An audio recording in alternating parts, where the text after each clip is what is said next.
So I was 6 years old when I went missing for a couple of days. This happened during summer at my grandmother's farm, somewhere about an hour or so from the city. I can barely remember what actually happened, but the adults told me later what I said and did, which is honestly the creepiest part, I think. Back then, I slept in a big room with 4 other kids, my brother and 3 cousins. My grandmother, uncle, and aunt slept in the house too, and everything was normally pretty chaotic there, but nothing like what happened that day. So, it was Sunday morning. My grandmother and uncle got up early to feed the animals and get ready for church. Around 7 a.m. when they came to wake up all the kids, I just wasn't in my bed. My shoes were gone, and the shirt and the shorts that I wore were missing too. The adults called the police and my parents after looking for a bit, who lived about 700 miles away. They searched with the dogs, neighbors joined in, but there was nothing. No tracks and no signs at all. 2 days later, though, some hunters found me in a forest roughly 12 miles away. They took me to the nearest police station, and eventually I was brought back to my grandmother's house. But here's the weird part. So, apparently I wasn't dirty, hungry, or even scared. I had a book in my hand. The clothes that I wore were several sizes too small and had been cut off, and the shoes that I had on weren't mine. The ones that I owned were still at home, apparently, and there was no explanation given for any of this. Years later, my nephew, now a police officer, managed to get the old files as well, and apparently I told the police something really disturbing. Apparently I had said that I had come from a school, but I was too young to actually attend school at the time, which was weird, and I claimed that they had taught me who I am and how to be me. I described sleeping in a room with many kids, all of us being taught rules and shown images of families that we would supposedly join soon. The book that I had was full of pictures of people that I knew as well, neighbors, family friends, relatives, and other kids from my daycare. I said that I knew all their names, but none of the personal details. The police questioned me multiple times, at the station and at home, recording around several hours total, and they didn't know how to handle it, and honestly, neither did my family. The strangest part, though, came when I returned to my grandmother's house. So, it's a bit of a weird story, but long story short, my mother didn't believe that I was actually her son. She insisted my birthmark on my left ear was gone, a mark that had been there since I was born. She tried to prove it to the police and demanded that they keep looking. Even the dogs at the farm didn't recognize me too. They had to be caged for a while because they reacted really aggressively toward me. My mother eventually took me home after 3 weeks, but she was cold and distant. She never really treated me as her child in the same way again, even all these years later, in fact. But then, 2 years later, my youngest brother was born, with the exact same birthmark that apparently I had. My mother pointed it out and would occasionally ask questions like, "Who are you and where is my first son?" It was a lot to deal with growing up. Growing up, I always felt like I didn't belong anywhere. My mother didn't attend any of my achievements, my room at home was empty, and my personal items were pretty much discarded. I eventually joined the military, though, became a pilot, served for 15 years, and now I live a quiet life. I like flying, boating, being alone, and generally avoiding attention. Socially, I only feel alive when drinking now, which is pretty rare, but even now I cannot shake the feeling that I was replaced at some point. That somehow the person that I was meant to be was taken and I was put in his place. I often wonder if whoever I replaced is out there somewhere, doing things that I can't imagine. I've obviously tried to investigate this over the years. My nephew gave me the files, and I've searched records and spoken to other people. The problem, though, is that this all happened during the communist era, when police records weren't transparent and many things were just simply undocumented. There are so many small details that just cannot be explained as well. The clothes not fitting, the shoes that I didn't own, the book with all the faces. the way that my mother reacted. Even after all of this time, it doesn't make much sense to me. And look, I don't share this much because people assume that I'm exaggerating or making it up, and look, I get it. If I heard this story from somebody else, I probably wouldn't believe it too. But after 35 years of searching now, I still cannot explain it. I have no memories of those 2 days, but the pieces that I do have, the book, the clothes, the birthmark, my mother's reaction, none of it adds up logically. The thought that maybe someone or something actively replaced me with me is something that I've had to live with my whole life now. I've also come to accept that I'll probably never know the full truth.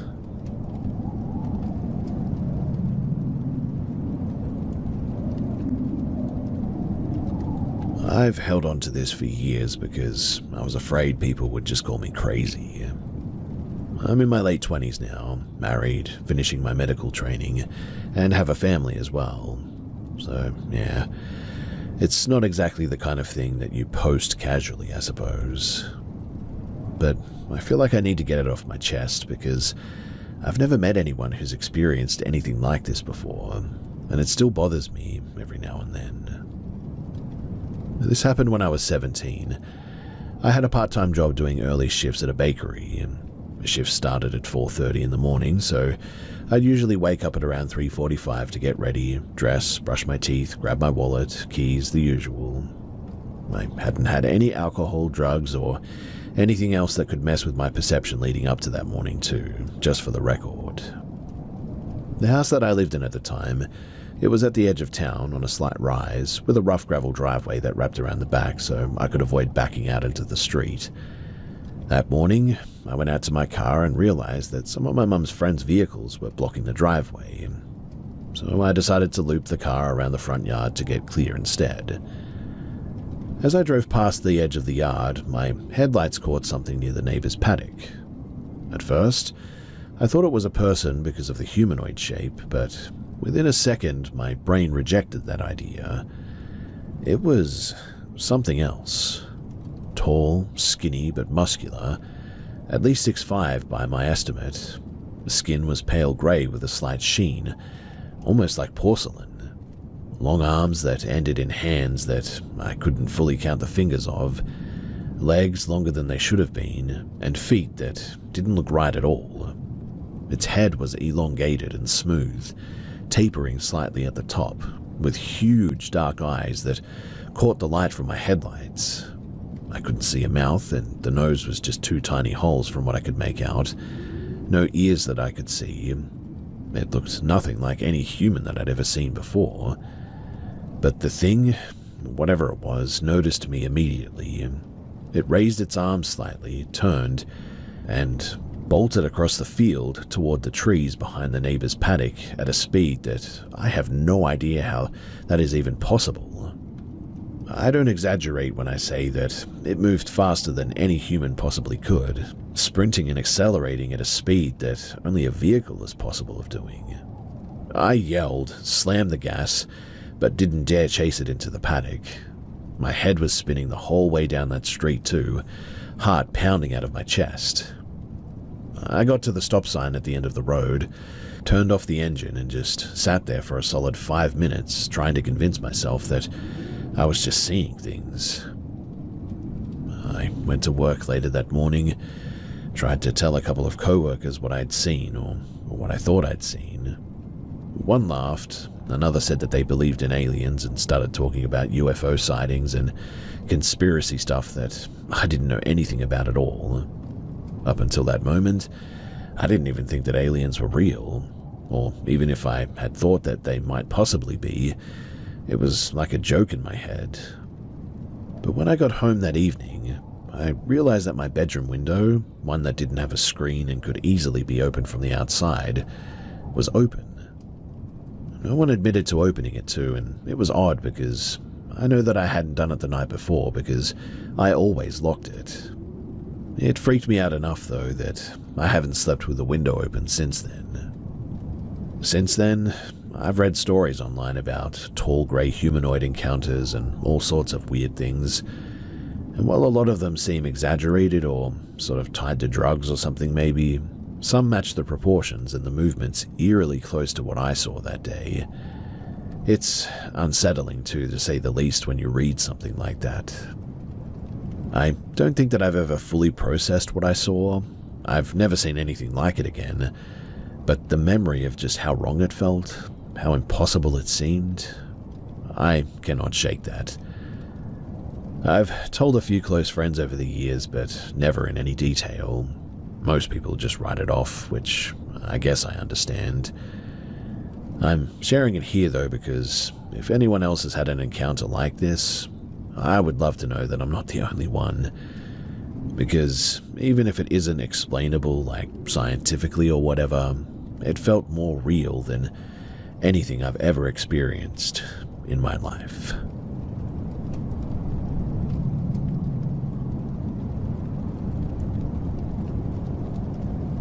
I've got to get this off my chest because it honestly shook me up, and I'm still not over it. I'm not the kind of person to believe in ghosts, but after this, I don't know what to think anymore. So a few months back, I went on a road trip with a couple of friends to a national park. I'd been looking forward to hiking and exploring all the spots there, especially a particular section, which I'd read a lot of old cabins and history was attached there. Nothing about the historical part had me worried. Again, I wasn't really thinking about ghost stories. I was just excited to be outside and away from the city a bit. We spent the morning driving the Skyline Drive loop, stopping at overlooks, taking pictures, just enjoying the park. Around early afternoon, we decided to check out one of the old cabins along the trail, the Carter Cabin, which basically was a 2-story wooden structure left empty for visitors. You can walk through it, go up a very narrow staircase to the loft and peek over a small railing as well, but you can't really go into the upper floor because the gate is blocked off. When we arrived, there was a small group of hikers who had been exploring it just before us. They were heading back down the trail when we got there, so we were basically alone. The sky was grey, a bit overcast, which gave the whole area a quiet and slightly oppressive feeling. But we started exploring the cabin. The wood, it creaked under our feet. The air smelled damp. The upper loft was colder than the ground floor. Nothing crazy yet. But then, as we stepped outside to the left side of the cabin to look at a small storage shed, we all heard stomping from above.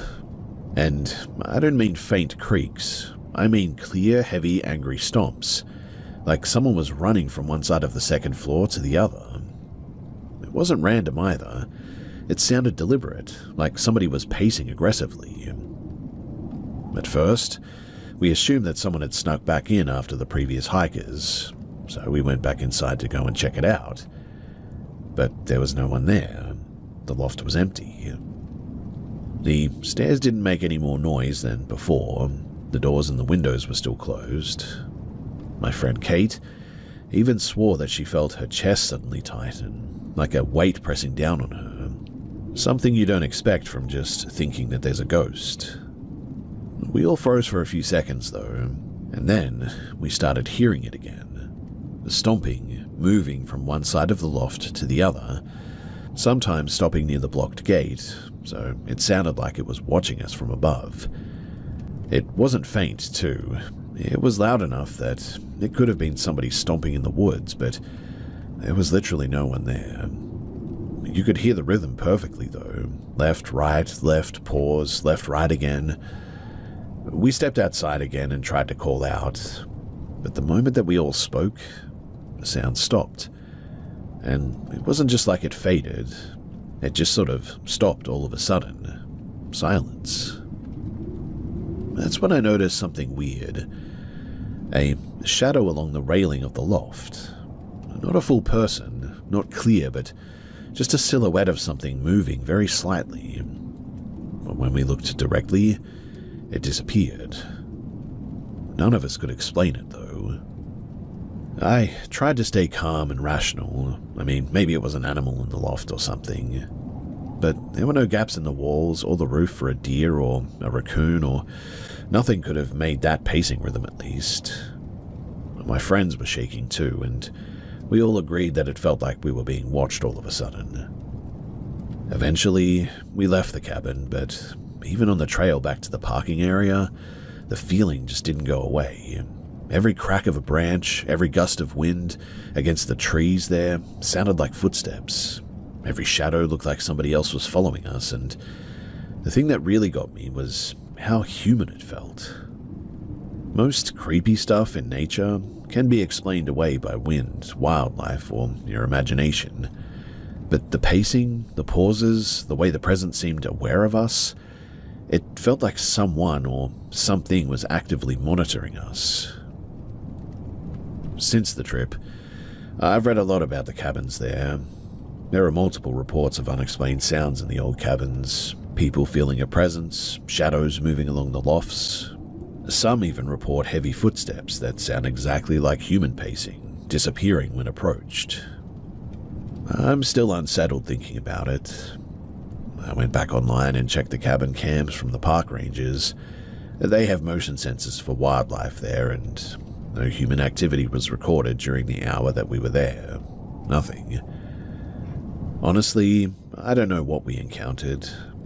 I'm not someone who normally thinks ghosts are real, like I said earlier, but something about the timing, the consistency of the sounds, and that shadow, it just doesn't feel like sleep deprivation, imagination, or wildlife, like, at all. Has anyone else ever had something like this happen in cabins or other old historical park buildings? I keep thinking about going back, but I'm also really hesitant. In fact, even sharing this, I feel that same heaviness in my chest.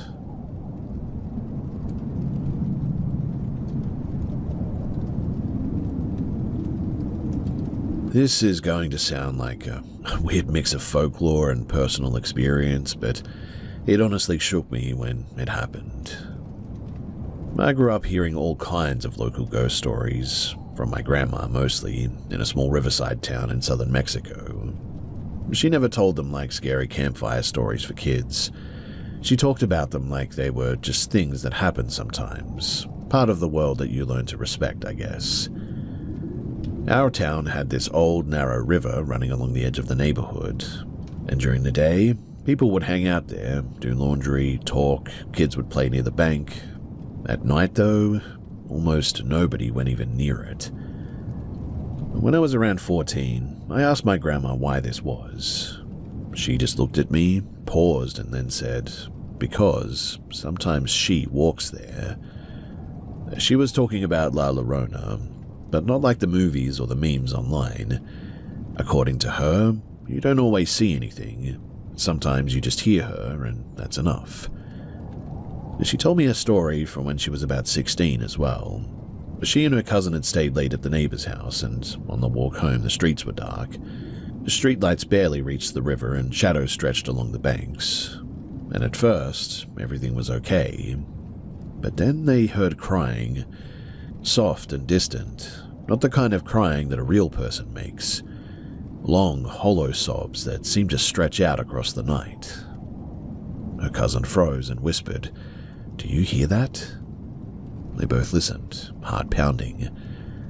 The crying seemed to move closer and farther without any pattern, like it was floating in the air, back and forth.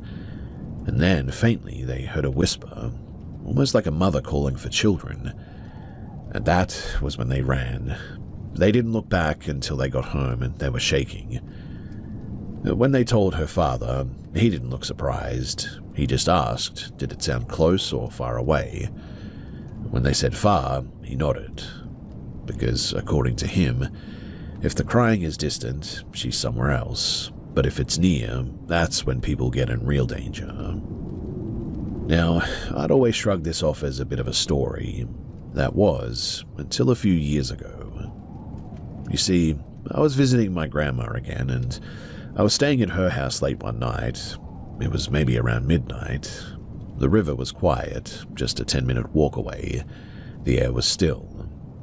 I stepped outside to grab some water from the tap, and then I heard it. crying, very soft, almost swallowed by the night. I froze, my stomach knotting up. It was faint, distant, and I told myself that it was probably somebody near the river, maybe a drunk or a kid messing around. I went back inside and mentioned it to my grandma. She did not laugh, though. She also didn't ask if I was imagining things or anything like that. She just looked at me and asked the exact same question that her father had asked her all those years ago. Did it sound close or far away? I paused. I realized in that moment that the sound wasn't moving closer, but it wasn't just faint background noise either. It had a shape, almost like it was layered over the ambient sounds of the night, distant but deliberate. I told her far, and she nodded quietly, almost like she was relieved. I didn't sleep that night. I kept hearing little things, a branch snapping, a wet rustling sound by the edge of the yard, the soft echo of crying far down the river. Nothing got closer, thankfully. Nothing made contact. But the tension, and the sense that something was aware of me out there, well, that stayed with me for a long time. The next morning, I went down to the river with my grandma. The banks looked normal in the daylight, people washing clothes and kids skipping stones. I took a look around, and I did find some footprints in the mud that looked odd, small and half-formed. They didn't seem to match anything human, I suppose.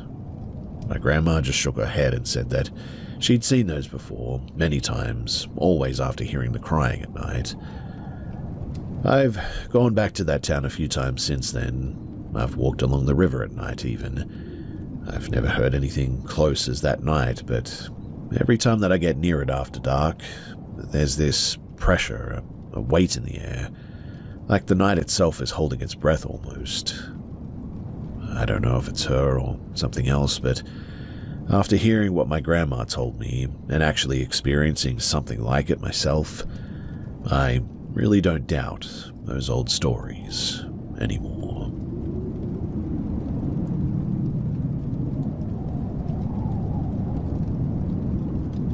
I've been thinking about this for years, and I still cannot explain it. So a friend and I, we were walking in the woods behind my grandma's old place up near Lake Windermere in northern England. It was late, maybe close to like 9:30 in early October, and we decided to take one of the trails that we'd always hiked during the day. I'd walked this trail dozens of times before, but at night it felt completely different. Heavier somehow, like the air itself was denser. My grandma's dog, a border collie mix named Tess, came with us. Normally she stuck pretty close, but never right on top of you, just sort of patrolling the edges.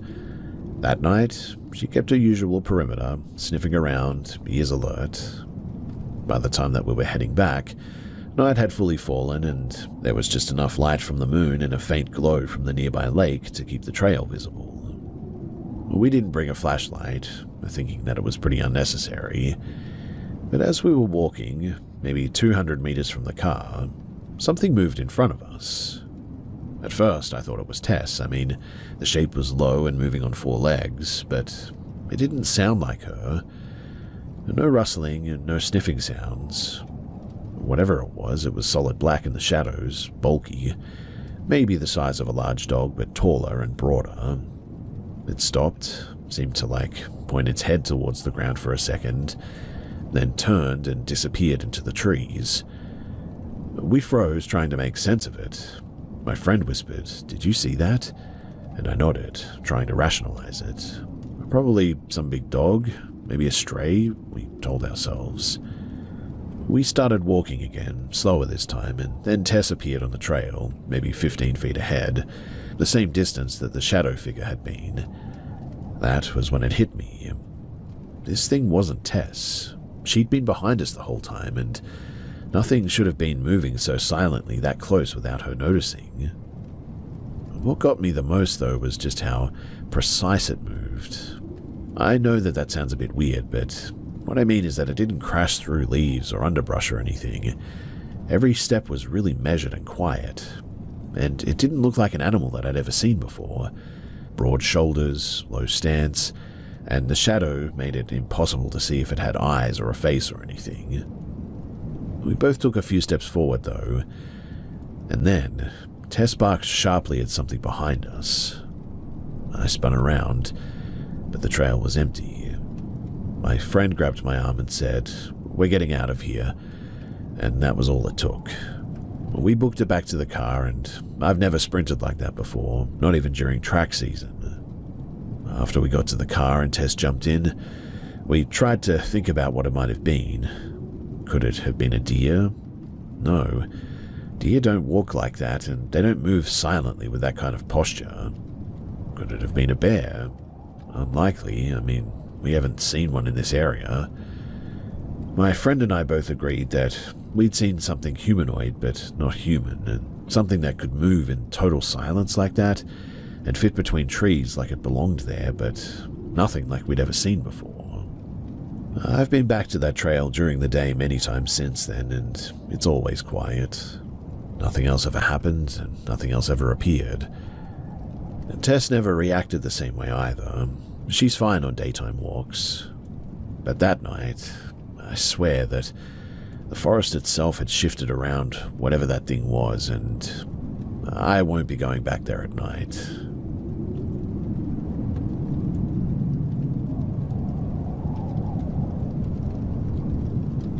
I'll try to explain this the best that I can. So I grew up in a small coastal town in Western Wales. I was born in the early 1990s and lived with my mum most of my childhood. My grandmother lived a few minutes away from me and looked after me as well a lot while my mother worked. Our home life was pretty normal as well. Nothing abusive, nothing chaotic, just a regular family in a pretty quiet place. But there were a handful of things that happened when I was younger that I've never really been able to explain. They weren't constant by any means. It was more like random incidents spread across years, I suppose. I've asked my mum about some of them as an adult, and she either doesn't remember them or says that they never happened. I'll just list the ones that stuck with me the most, though. The first one goes back to when I was around 6 or 7 years old. I hated going to bed, not in the normal kid way that you just want to stay up watching TV sort of thing too. The house felt different after dark there, and during the day it was completely normal, but at night, something about it made me uneasy.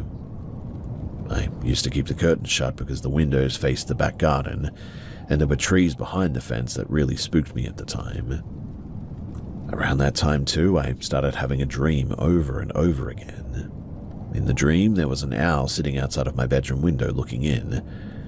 The weird thing was that, in the dream, I somehow knew it wasn't just an owl. It looked like one, of course, but something about it felt wrong. It just stared through the glass like it was watching me too. One night I woke up and saw a shape on the windowsill, though.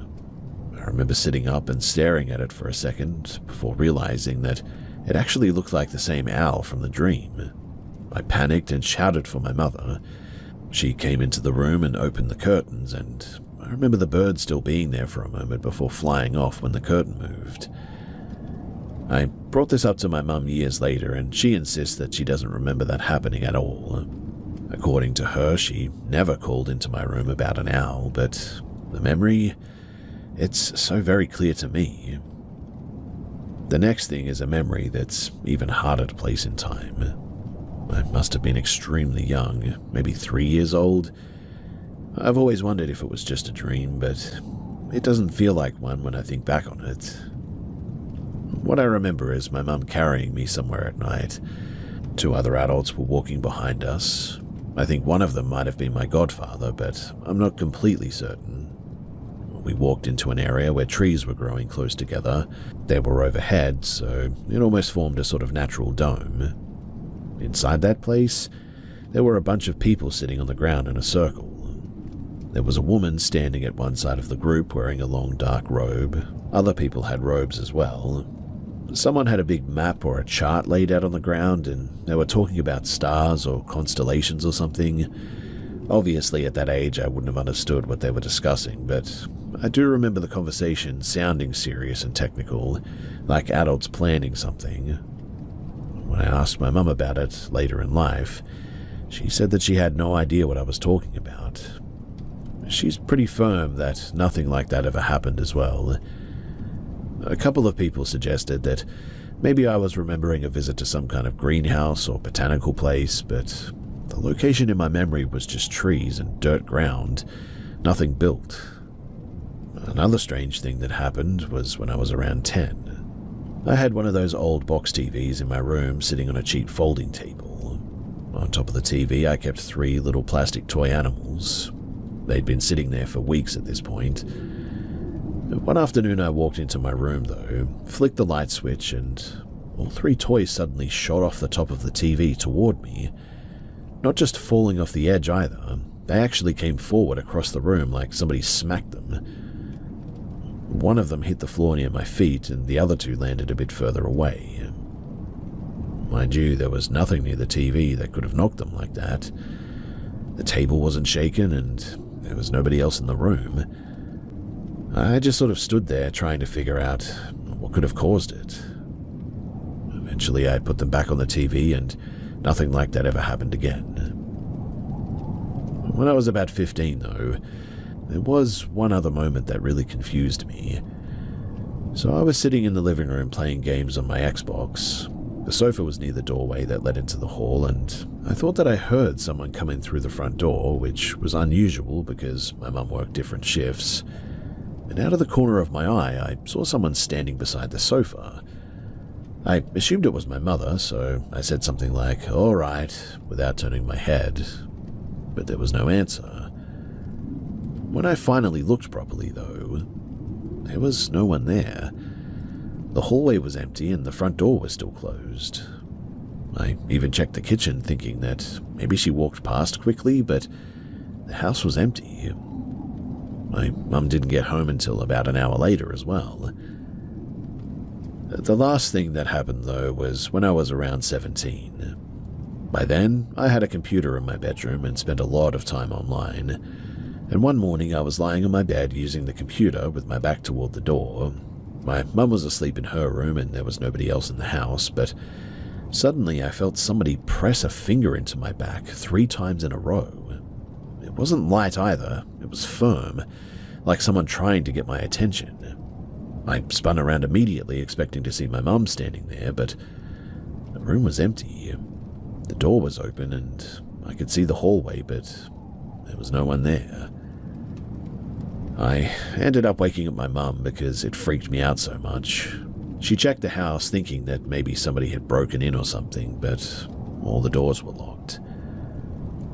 None of these things happened close together though. They were years apart and in different rooms and just sort of a bit random. And that's the part of why I've just never been able to come up with a single explanation for any of these things. Maybe the owl was just a bird that landed on the window and my kid brain turned it into something bigger. Maybe the toys falling was some weird balance issue on the top of the TV or something. Maybe I imagined the person beside the sofa because I expected my mother to be home or something. All I can say, though, is that I still cannot rationalize the poking on my back that day. I mean, I was wide awake and it felt exactly like a person was standing there and touching me. And look, most of the time there's a normal explanation for stuff like this, right? But when I think back over these moments from my childhood, I still don't really know what to make of them. Nothing like that has happened to me as an adult, which honestly makes the whole thing even stranger, I suppose. It's like whatever weirdness there was just stopped once I got older.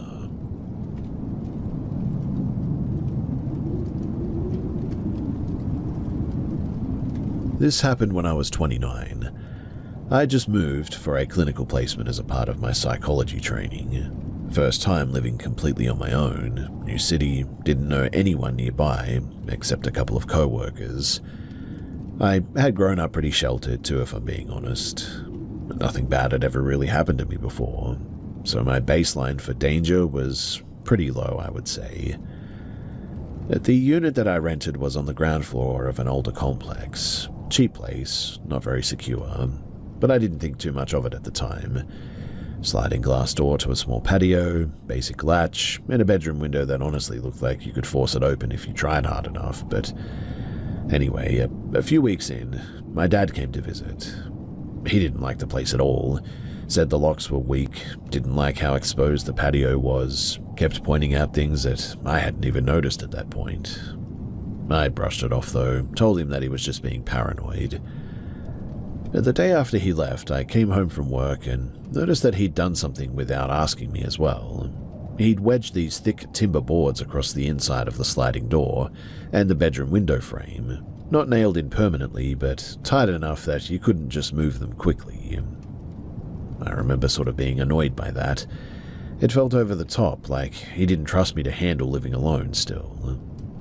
I actually thought about taking them out at night, but I was tired and I just didn't bother in the end. That ended up mattering more than I expected to. A few nights later, around 3:30 or maybe 4 in the morning, I woke up to a loud, repeated banging. At first, I didn't fully process it. I thought that maybe someone was slamming a door somewhere in the building. Then it kept going, harder and more focused. I turned toward the bedroom window, and that's when it all clicked. Someone was outside, trying to force it open. I could see movement through the gap in the curtain, too. 2 people, both pulling and hitting the frame like they knew that it would give eventually. The window, it had a weak latch on it. I already knew that. And if those boards had not have been there, they probably would have been inside within seconds at most. One of them actually managed to get the window open a bit too. Not fully open, but enough to push something through. I saw a leg come into the gap as they tried to force their way in further. I didn't react right away too. I think that that's the part that still bothers me the most. I just sort of watched for a second like my brain hadn't caught up yet. Then I snapped out of it and moved. I didn't even think about calling the police. I grabbed my phone and called my partner at the time. He picked up, heard the noises immediately, and told me to stay quiet while he called the emergency services. I ended up crouched in the wardrobe, trying not to make any noise while the banging went on for maybe another 20 or 30 seconds, before it suddenly stopped. By the time that the police showed up, whoever it was, they were already gone. They took a report, checked around the building, but they didn't find anyone. They said that it happens more than people think, especially in older complexes with easy access points. They told me to keep everything secured and said that they'd do extra patrols for a little while as well. After that, I couldn't stay there alone anymore though. My dad, he came back for a few days, and my partner stayed over most nights. Eventually things calmed down a bit and I convinced myself that it was a one-off. But about 2 weeks later, I decided to try staying there by myself again. I didn't sleep in the bedroom. I stayed on the porch in the living room because it felt sort of less boxed in, I guess. I kept all the lights off and tried to just get through the night. Sometime in the early morning, though, I woke up suddenly. No noise that I remember, just that feeling that you get when something is off. I looked toward the sliding glass door, and there was someone standing on the patio. The curtains only covered the upper half, so all I could see clearly were their legs and part of their torso, I think. They were just standing there, facing in, not moving, not trying to open the door, just there. I stayed completely still. I didn't even reach for my phone at first. I had no idea if they could see me or how long they'd been watching for, but after maybe 10 or 15 seconds, I slowly shifted off the couch and started backing away toward the hallway. That's when the noise started again. Same as before, violent pulling on the door, trying to force it open. But again, the board held. This time, I called the emergency straight away, and while I was on the phone, I could still hear the door being hit and pulled. Police got there quickly this time, faster than the first time, and they caught the guy trying to get over the fence at the side of the complex. Later on, I was told that he lived in the same building, not directly next to me, but close enough to watch who was coming and going. Based on what they said, it probably wasn't random. He likely knew when I was alone, which explains why it happened again the first night that I stayed there by myself. I pushed to get out of my lease after that and moved into a place with way better security, different building, higher floor, proper locks, all that stuff. I never did follow through with anything legally. At the time, I just wanted to get out of there and be done with it, really. Looking back now, though, the part that stands out isn't just what happened. It's how close it actually came to going completely differently. I mean, if those boards, if they hadn't have been there, there's no real reason to think that they wouldn't have gotten inside. The window and the door just weren't strong enough on their own. Stupidly, I was annoyed about it at the time. I thought it was overprotective. Turns out, it really was the only thing that stopped two people from getting into my place while I was asleep and completely helpless.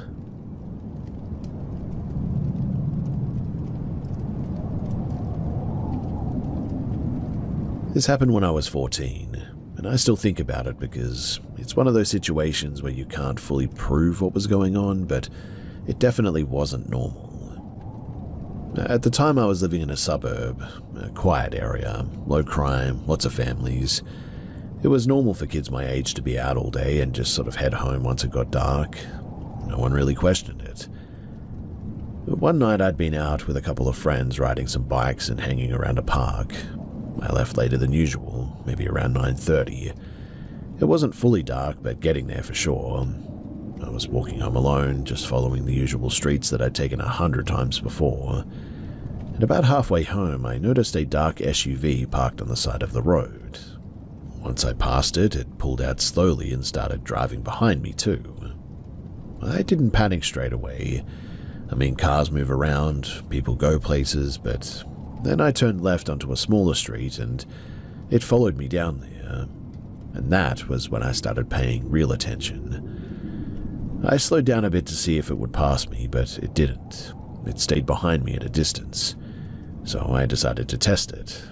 I crossed the road and then turned right at the next corner, which wasn't the most direct way to my house.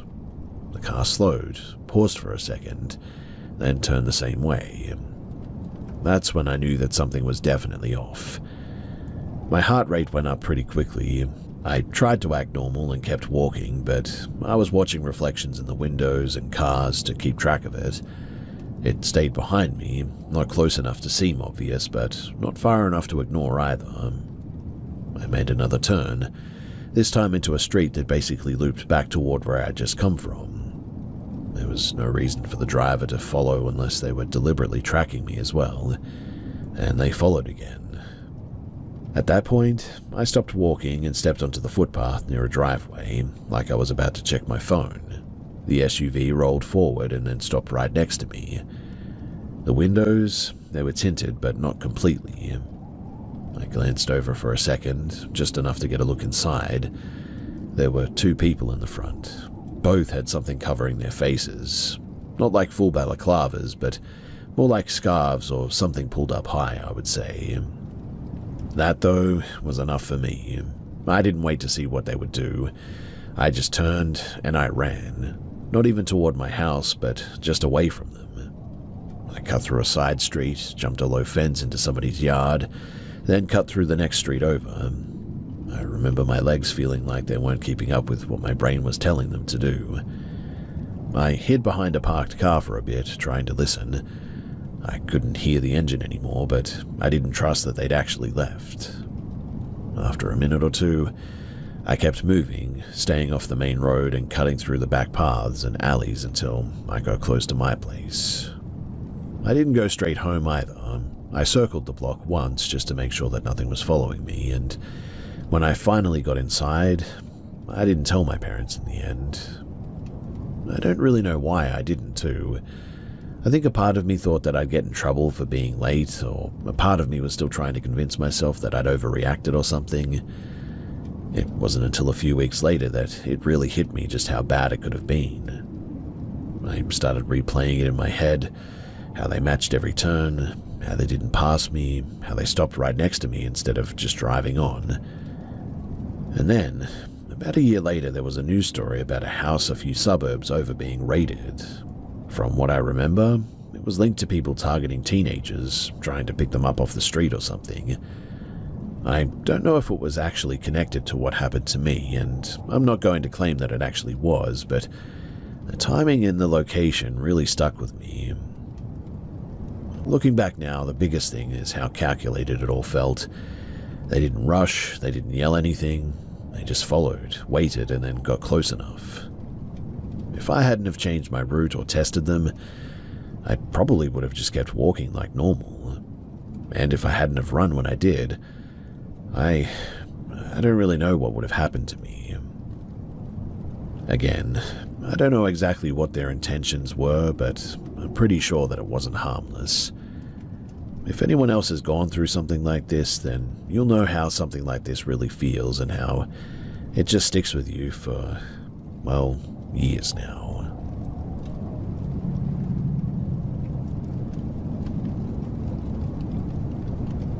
I'm 26, living alone in an apartment. It's a gated complex. Nothing fancy, but secure enough that random people can't just walk in without someone letting them through. This happened late last year, around 8:30 at night.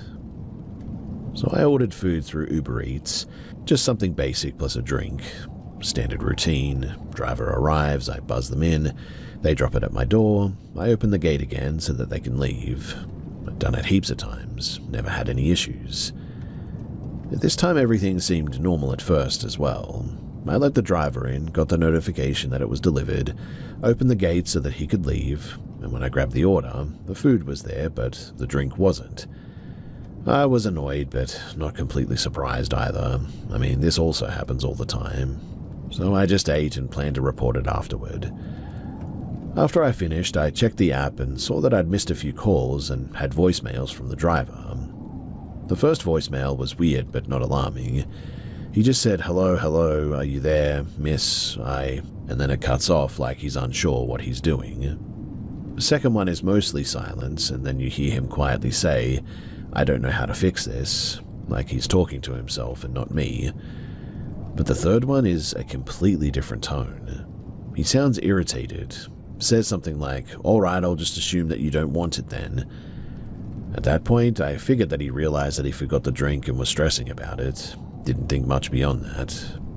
But about an hour later, I'm on the phone to a friend telling them about it, kind of laughing it off really, when there's a sudden knock at my door. Not a normal knock either, full force, like somebody is trying to get your attention immediately sort of knock. I froze. Then it happened again, louder. No pause, just aggressive banging. I didn't open the door and I just sort of stood there for a second trying to process who would even be knocking like that at that time. I asked who it was through the door. There's a pause. Then in a completely different voice, quiet, almost calm, he says, "Delivery, I've got your drink." That switch in tone, that's what really got me. It didn't match the way that he was banging at all. I told him through the door that I'd already reported it missing and that he could just leave it outside if he wanted. I didn't want to open the door. He didn't respond straight away, which made it worse. Then I heard him move, like stepping back.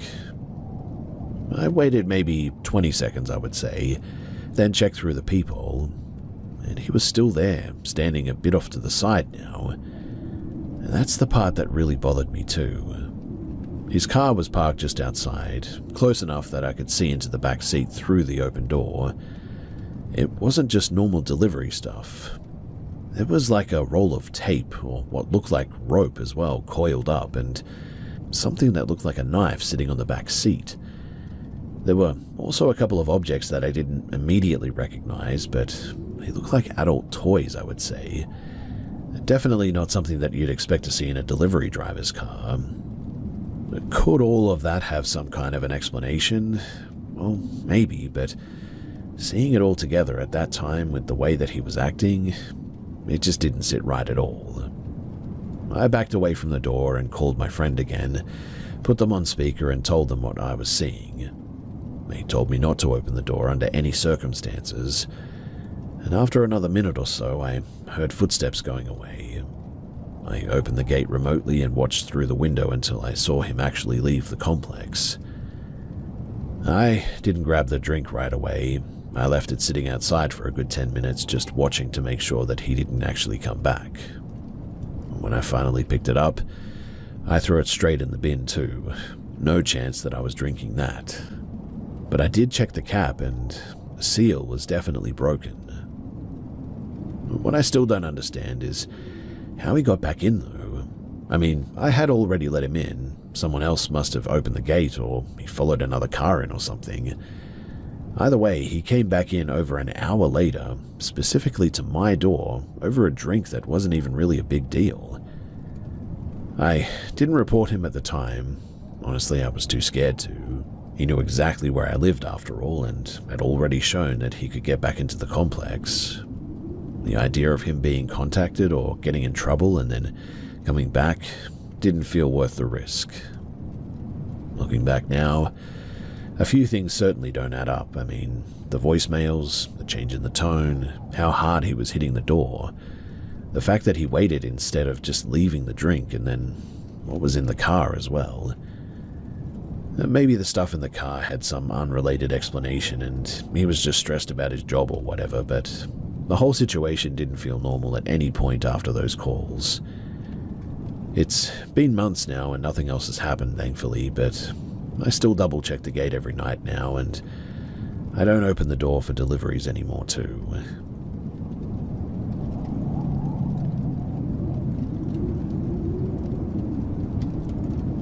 This happened earlier this year when I just started a casual job at a retail place.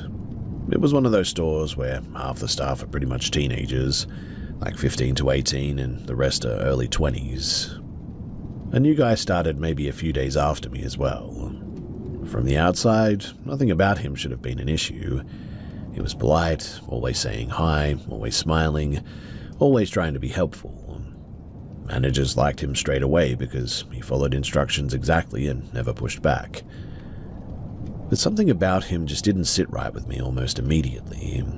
I couldn't explain properly at the time why that was too, which made it harder because if someone had asked what did he do, I wouldn't have had a clear answer for them. It was more how he acted rather than any one thing, I suppose. He paid a lot of attention to me specifically too. Not in an obvious way at first, just always ending up near wherever I was working. If I moved sections, he'd find a reason to be there. If I went on break, he'd show up not long after and sit at the same table, even if there were empty ones everywhere. I kept interaction short though. Basic responses, no eye contact longer than necessary, just trying to give the signal that I wasn't really interested in chatting. It didn't work though. He'd keep trying to start conversations, usually about random stuff that didn't go anywhere. One thing that I noticed early on though was how he sort of mirrored people too. If someone laughed, he'd laugh louder. If someone high-fived, he'd try to insert himself into it. It didn't feel natural and more like he was copying what he thought normal behavior looked like. He also made a comment one day that really stuck with me too. Something like, "I've got to be careful here, I can't mess this job up." I asked what he meant by that, and he sort of brushed it off and said that he'd had issues before. He said it casually, but it just didn't land that way. Anyway, a couple of shifts later, I started noticing that he spent a lot of time talking to the younger staff. Not just casual chatting too, he'd single them out a lot, standing way too close, asking personal questions, trying to keep conversations going when they clearly wanted out, especially the girls. There was one girl too, maybe 16, who worked in a different section. I saw him corner her near the stockroom one afternoon, not physically blocking her, but positioned in a way where she just couldn't walk off without brushing past him at least. She looked really uncomfortable too. Short answers, looking around, that kind of thing. But he just kept talking. I didn't step in at that time, which I really regret now, but at the time I was still sort of second-guessing myself. Maybe I was reading too much into it. A day or two after that, Something else happened that kind of confirmed things for me, though.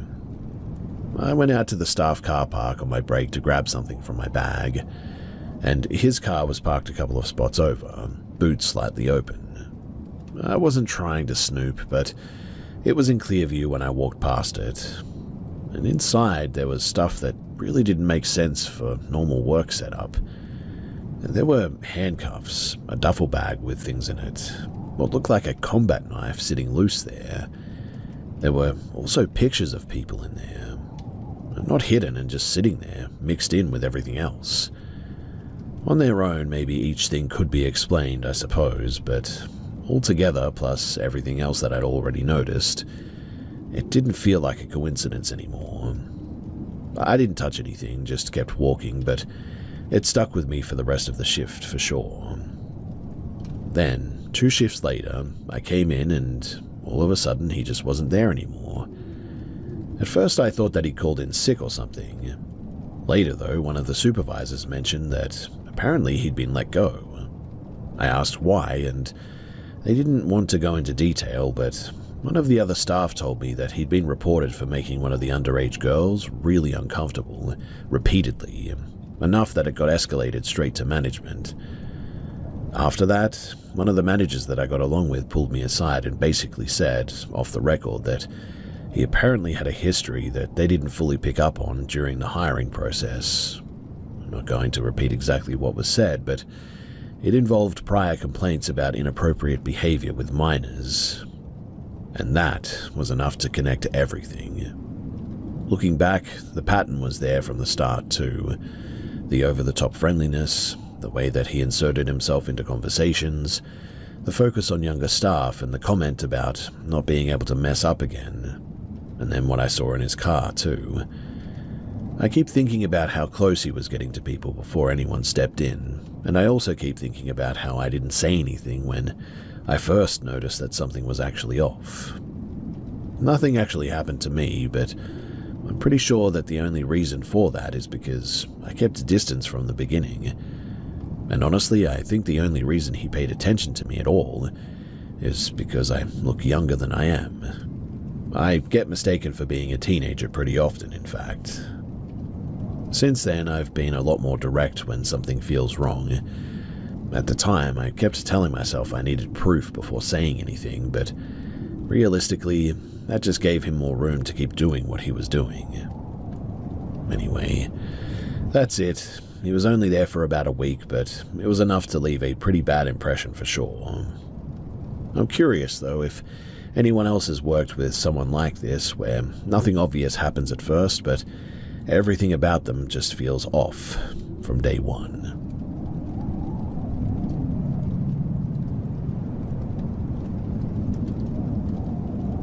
I don't really talk about this much anymore because it sounds like something out of a bad movie, but the part that bothers me is that there were multiple people there, so it wasn't just me imagining things.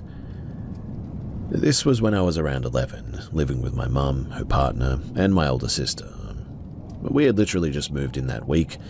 The place was pretty good, an older house that had been redone, new carpet, fresh paint, and that kind of thing. The first weird thing that happened was a couple of nights in. We were all sitting in the lounge watching TV, no one moving around, no pets, nothing like that. Then my sister points at the floor and says something like, "What's that?" There were marks suddenly showing up on the carpet. Not stains, but actual impressions, like somebody was stepping down and lifting their foot. You could see the shape press in, and then release, and then another one appear a bit further ahead. It wasn't random either. It moved in a straight line across the room like somebody was walking from the hallway toward the TV. None of us moved, and I remember everyone kind of freezing and just watching it happen. It wasn't fast or anything, more like a normal walking pace. But when it got near the TV stand, the screen just suddenly cut off. No standby light, nothing, just off. That's when everyone reacted at once. My mum yelled, my sister got up off the couch, and I remember pulling my feet up off the floor without even thinking about it. My mum rang the landlord straight away, and at first he brushed it off, but then he made a comment about the previous tenant. It Didn't give full details, just said something had happened. It was long before we moved in, apparently. Later on, I overheard my mother saying to someone that the guy who lived there before had died in the house or something, and apparently it wasn't natural too. After that as well, stuff kept happening, but it wasn't always as obvious as those first footprints. Lights would be off when we knew that we left them on. Other times they'd turn on in rooms that no one had been in. The TV would randomly cut off or switch channels. We had one of those older setups with a DVD player and a set-top box, and sometimes they'd sort of power off at the same time, which was weird. At first, my parents tried to explain it all away. Wiring issues, faulty switches, but it kept happening in ways that just didn't make any sense. Eventually, they just stopped blaming us for things like leaving lights on because they couldn't be sure anymore. And the part that really made it stick for me personally happened a few weeks later. So, I had a friend over after school one day, older than me by about a year or two. I told him about everything that had been going on, and he didn't believe it at all. Kept joking about it, saying that I was trying to mess with him. I actually got my mum to confirm it in front of him, though, just so that he would stop. She didn't go into detail, but just said, yeah, weird stuff like that has been happening. That shut him up for a bit, but he still wasn't completely convinced. Later that night, we were watching a movie on DVD in the lounge room. We paused it and went down the hallway because I was showing him something in my room or something like that. We weren't gone long though, maybe a minute or two. While we were talking, we hear the TV come back on. Not just on, but really loud too. Way louder than we left it. We both stop and just look at each other. There was nobody else in the house at that point. My mum had gone out and my sister was at a friend's place. We walked back toward the lounge slowly. The movie had unpaused itself and was now playing, volume cranked up way higher than it had been. And I know that people will say that electronics do glitch, and yeah, I've seen DVDs resume on their own before too, but this wasn't that. The remote was on the table where we left it. Nothing had fallen on it, and the volume change didn't make any sense. My friend didn't even try to explain it. He just kind of froze for a second, then backed up and then turned and ran, full sprint out the front door. It was raining that night, and he didn't even stop to grab his stuff. He just ran down the street. I ended up walking over to his place later because we were supposed to stay up and play games. When I got there, he barely opened the door, just enough to talk through the gap, said something about not being allowed to have people over anymore, and then shut it. He didn't come back to my house after that, not even once. We stayed in that place for maybe another 6 months. Nothing as obvious as the footprints ever happened again, but the smaller stuff never really stopped. Lights, electronics, things being slightly off. And look, if it had just been me seeing or experiencing these things, I would probably have written it off by now, but it just wasn't. And that's the part that's really difficult to ignore.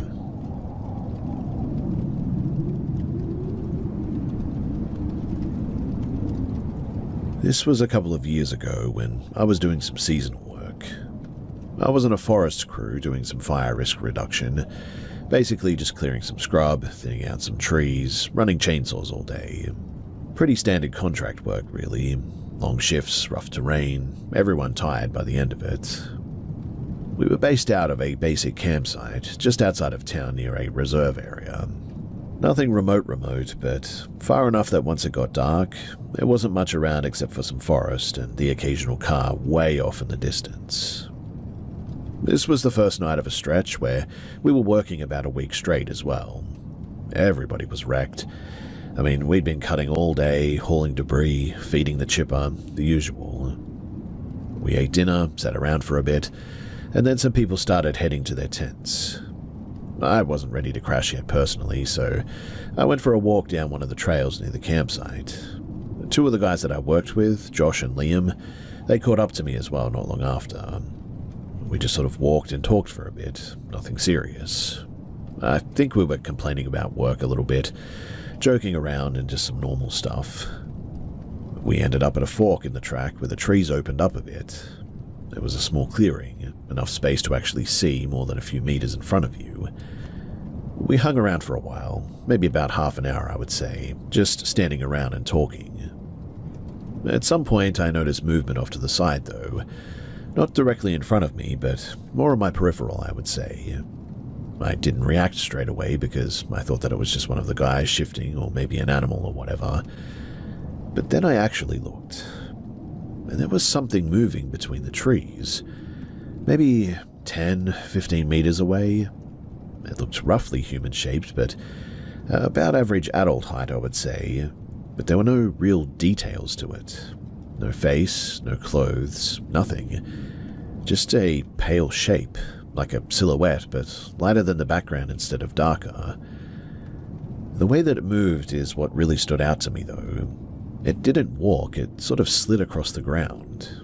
No sound, no crunching of leaves, nothing. I didn't say anything at first because I thought that maybe my eyes were adjusting weirdly in the dark or whatever.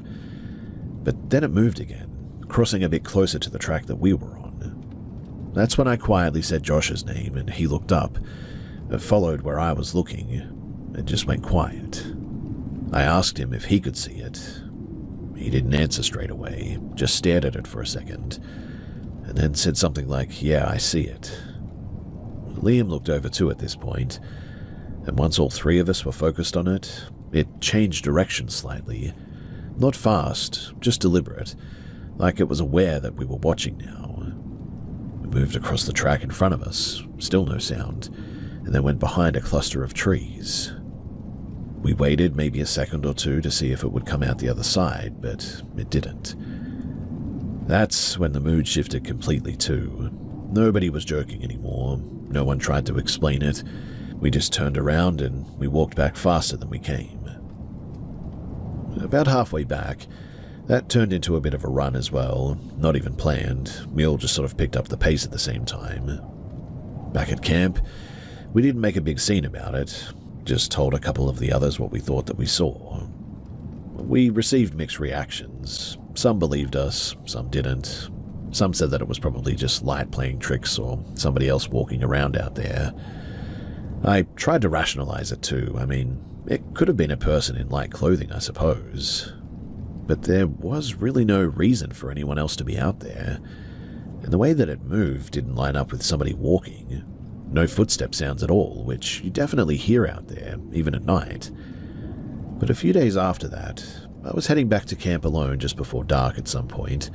The same sort of general area, but not the exact same spot. And I got that same feeling that you get when something is off. Not seeing anything yet, but just that sort of awareness that you get. I stopped, looked around, and for a second I thought that I saw the same shape again, further back between the trees. Not as clear as the first time, but more like a partial outline, I would say. It didn't move across the track this time, it just stayed there. I didn't hang around to confirm anything, just kept walking, didn't run, but didn't stop either. And after that, I never did see it again. I've gone over it a lot since then too, and I've thought about all the things that it really could have been, but I've just never been able to come up with anything. And I mean, three of us saw the same thing at the same time, reacted to it, and described it in the same way afterward too. I don't know if it was something supernatural in the sense that people usually mean, but maybe it was something environmental or visual that we just don't understand yet. Whatever it was, though, I'm convinced that it wasn't normal, and it wasn't something that I've seen before, or since then, working out there in the forests.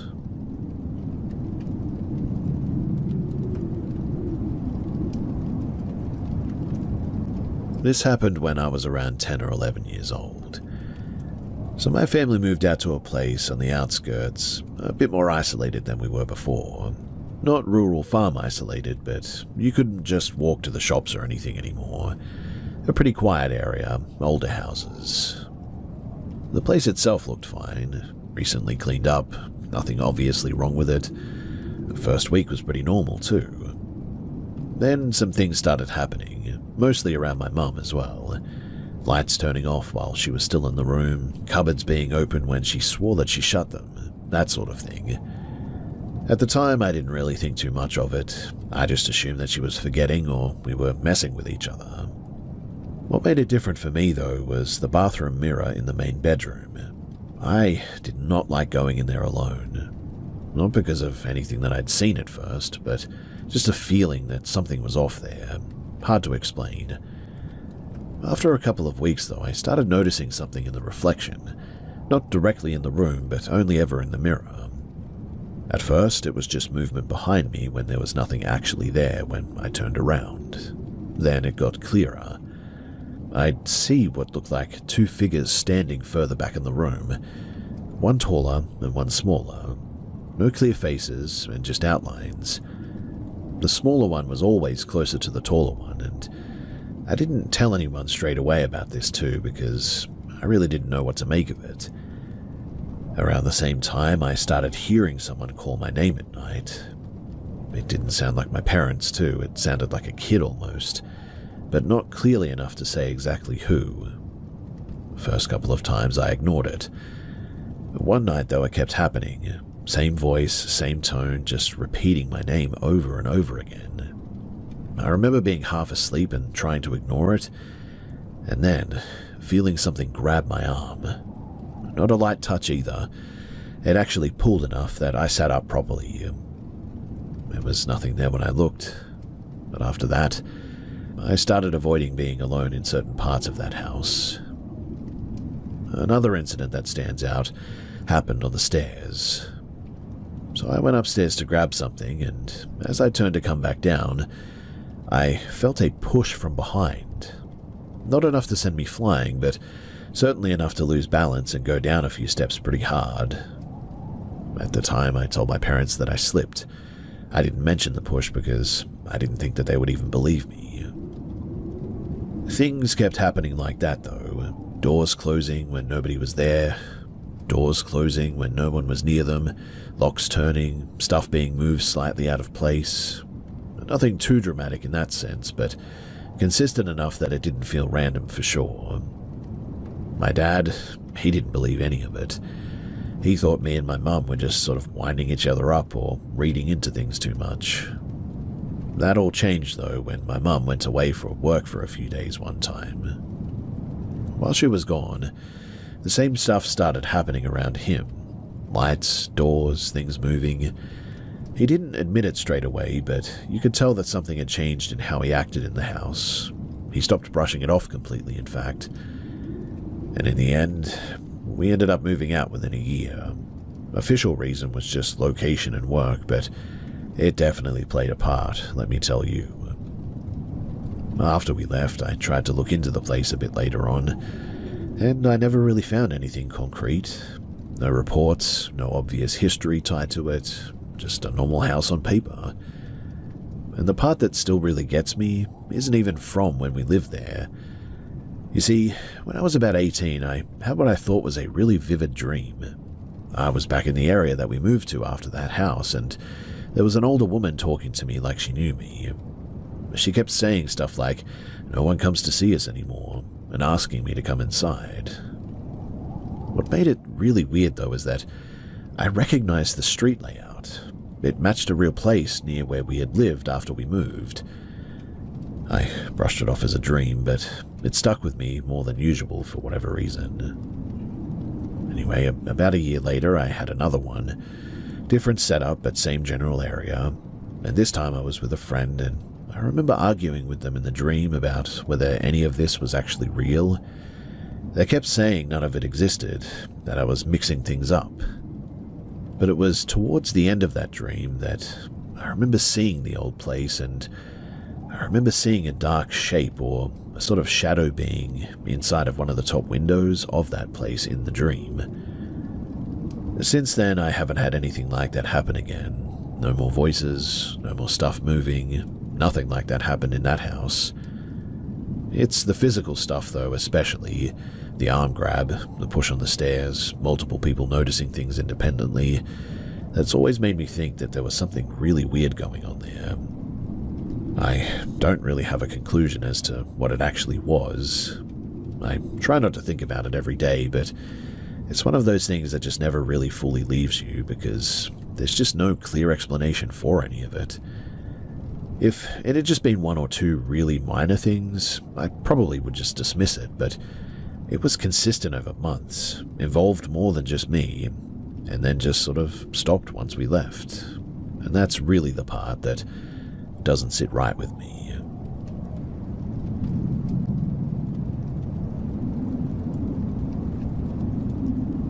I've always been the one in my family who doesn't buy into stuff like this, so this is really the only time that I've actually stopped and thought, okay, that's weird enough that I don't have a clean explanation for it. Growing up, my dad was convinced something followed us from place to place. Not like full-on horror movie stuff, but just constant little things. My sister backed him up too and said that she would hear footsteps when she was home alone sometimes as well. I never believed any of it personally. We moved houses a couple of times, and all older buildings, some semi-detached, some standalone. I just put it down to old wiring issues, neighbors, or people just forgetting what they did 5 minutes earlier. Pretty standard explanations, really. Even when they did tell stories, it always felt like normal stuff just being exaggerated. My mum didn't really commit either way as well. She'd explain some of it, ignore the rest. But anyway, fast forward to when I was in my early 20s. My dad had moved out with his partner, but kept our old family house for a while to fix it up and sell it. So the place sat empty most of the time, and me or my sister would crash there occasionally if we were back in town. I went back one weekend too to grab the last of my stuff at some point. Old boxes, random junk, things that I never took with me when I first moved out. But as soon as I walked in, I noticed that the power had obviously been out at some point. The oven clock and the microwave were both flashing. That's normal after a blackout, so I didn't think anything of it. But the time that they were flashing was the same on both. Not just roughly the same, I mean exactly the same. I walked through the rest of the house and checked a couple of old clocks. The spare room had one of those cheap digital ones. Same thing, flashing the exact same time. That's when I actually stopped and thought about it. Most of those clocks had battery backups, and usually after a power cut, they don't all reset like that, or at least not at the same time down to the minute, unless everything died at once. Still, I wasn't jumping to anything weird yet. And then I checked the hallway where we had an old pendulum clock. Not digital, just mechanical, and that had stopped too. And it was sitting at the same time as everything else. Now that part really didn't make sense to me, at all. That clock did not rely on power in the same way. I messaged my dad, more as a joke than anything, hey, all your clocks are stuck on the same time, guess your ghost is back at it. He replied almost straight away, though, just said something like, yeah, that happens sometimes when the power goes out. It's annoying. No concern, no surprise, like it was normal. In any case, I finished packing, and I didn't think too much about it then, and I just left. A few days later, though, I was going through some boxes in my apartment, mostly just sort of sorting what to keep and what to throw out. And one of the things that I pulled out was this old alarm clock that I had as a kid. It hadn't been plugged in for years or even used in years. And the screen was half dead, like the numbers were permanently burned into it. I didn't notice straight away as well, but when I looked properly, the display was stuck showing a time. And that's when I realized that it was the same time as the house that I had seen. The exact same. I actually checked my phone to compare because I thought maybe I was just seeing what I expected to see, but no. It definitely matched what I remember from the house clocks. And the weird part is that when I first picked it up, I remember glancing at it thinking that it was showing the current time, and it wasn't until a few minutes later that I realized that it wasn't updating at all. So, for a brief moment, the broken clock, the stopped clocks in the house, and the actual time lined up close enough that I didn't question it. And I guess that's the only thing that's ever made me really pause. I still don't think that there's something following us in a literal sense. There are probably explanations like power surges, battery failures, coincidence stacked on coincidence. But that was the first time where everything lined up way too neatly at once, and I don't know how that's possible. Since then, though, nothing has happened to me personally. My dad still says that he notices small stuff every now and then, even in his newer place. Lights, electronics, things like that. I still default to normal explanations, but I don't shut it down as quickly as I used to. It's less that this is definitely something, and more I just sort of don't have a solid answer for how that's even possible. I'm fine leaving it there, but I'm certainly more open-minded than I ever have been.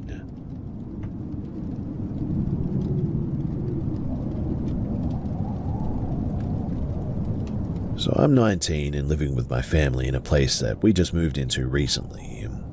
We'd only been there for a few weeks before all of this began. I wasn't even there the whole time either, because I'd been away for a couple of weeks dealing with some personal stuff, so when I got back it felt like a new place to me.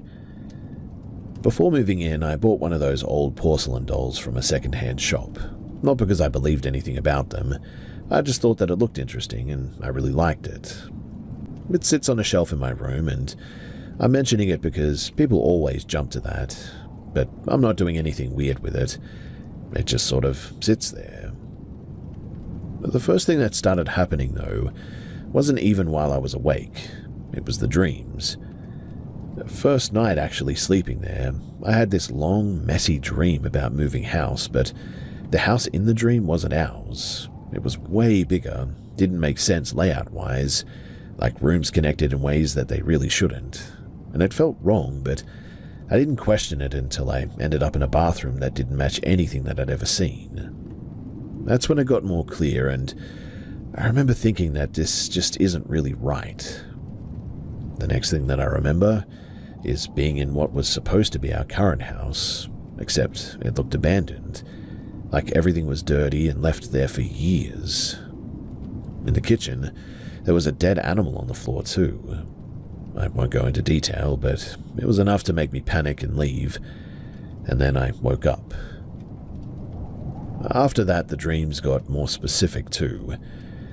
A few nights later, I had one where I was in my actual room. Everything matched exactly.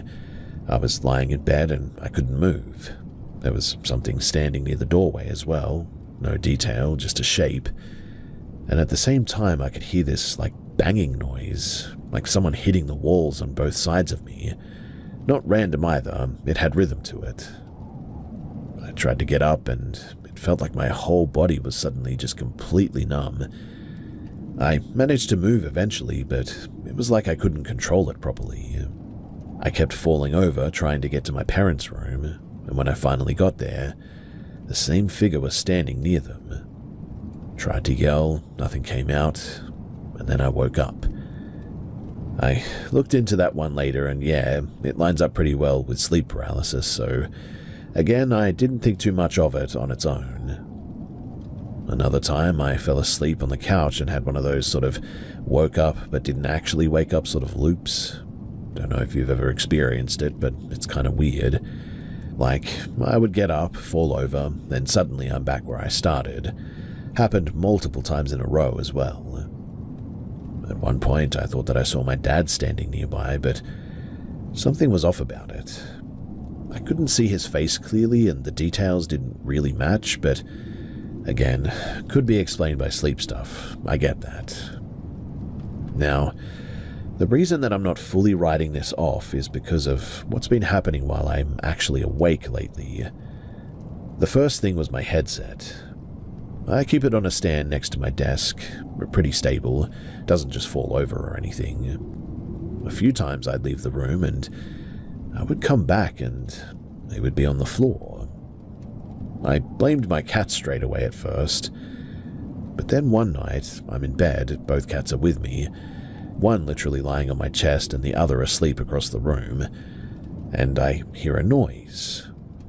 I look over, and the headset is suddenly on the ground, but not just fallen, it was a bit away from the desk now, like it had just been dropped straight down.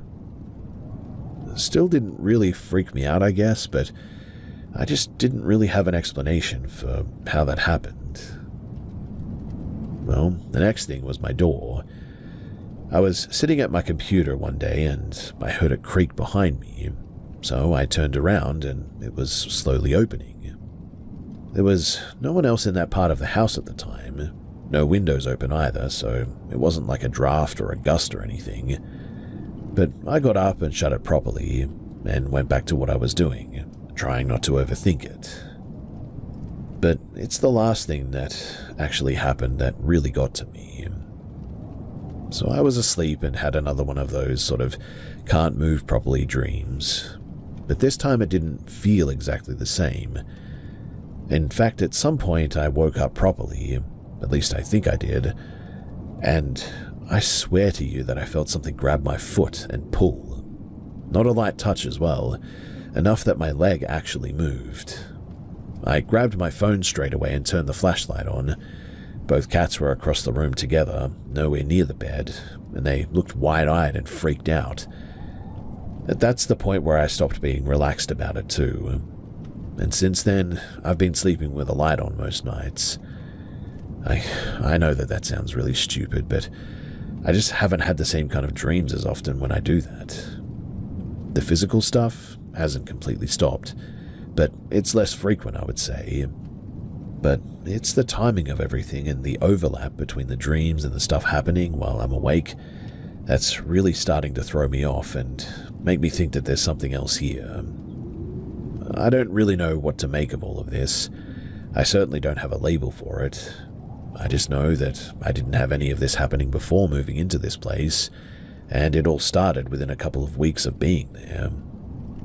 If anyone out there has had similar stuff happen to them, especially the mix of sleep paralysis type dreams and actual things moving, please do let me know what you ended up putting it down to, because I'm trying to land on something that actually makes sense so that maybe I can finally do something about it.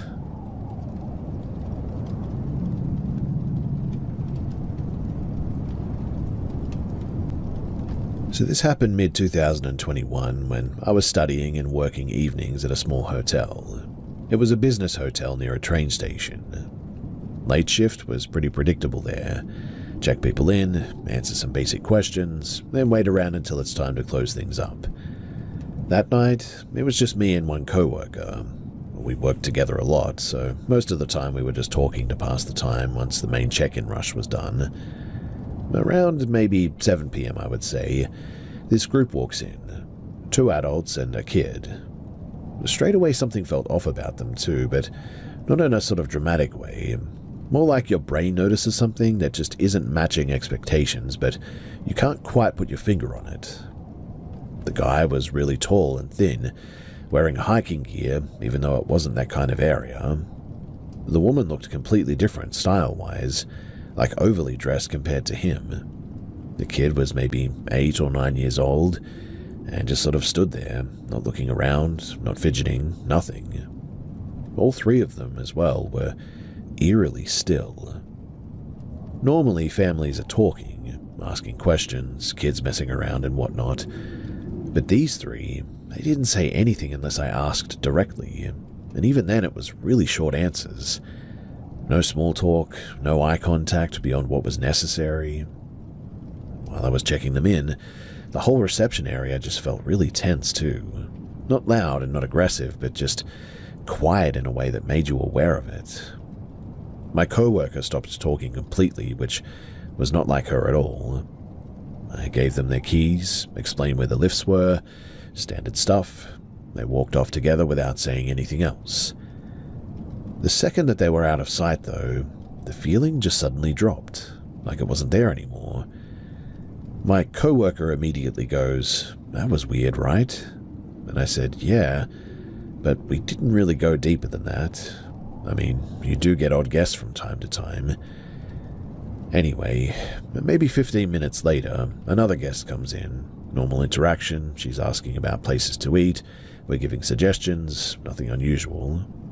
I sent her toward the lift area. And from the desk, you can't see inside of the lift, but you can definitely hear it, and she presses the button, doors open, and there's a pause. She says, "Oh, sorry," like she's walked in on someone, then the doors close again. A few seconds later, she walks back to us and asks if there's another lift. We ask why, and she says that there's a family already inside, but they're just sort of standing there and not selecting a floor. That's when it clicked for both of us at the same time. We go over to check, half expecting it to be nothing. I press the call button and the doors open immediately. And it's them. The same 3 people in the same positions as before. They're not talking, not moving, not even reacting to the doors opening. They're all facing forward like they're waiting, but no one's pressing anything. I remember looking at the panel, no floor selected. We stood there for a few seconds just trying to process it. It had been maybe at least 10 minutes since they had left the desk, and my coworker asks them if everything's okay. There's a delay, like a couple of seconds too long. Then the woman turns her head slightly and says, "Yes, everything is fine," in a really sort of monotone tone. The guy then reaches over and presses their floor. The doors close, and that's it. We waited a bit, called the lift back again and sent the other guest up. She even said something like, "That was strange," before leaving. When we got back to the desk, neither of us really knew what to say about that. We went over the obvious explanations. I mean, maybe they were tired, maybe there was a language barrier, maybe they got confused. But standing in the lift for that long without pressing anything, all 3 of them, and not reacting when the doors opened the first time, that's the part that really just doesn't line up for me. We checked later in the system just out of curiosity as well, and that's when we found out that their booking wasn't even there. We contacted security because we thought that, well, maybe people that shouldn't be here had somehow snuck in, and they checked around the whole place, but they never did find them. We had no complaints, no issues reported from anybody else, and there was nothing left behind. I've worked plenty of late shifts before, and after that, dealt with drunk people, difficult guests, all the usual stuff that you can think of. But that was the only time that I've seen something where I just couldn't at least land on a reasonable explanation for the behavior. Even now when it comes up, me and my coworker remember the same details. The timing, the way that they were standing, the delay before responding. It was all just so weird. And then, to top it all off, to find out that they weren't even booked for the hotel and that the security couldn't find them anywhere, and it's honestly like they just disappeared. I don't know. It's something that I still think about often, and it was just off in a way that has always stuck.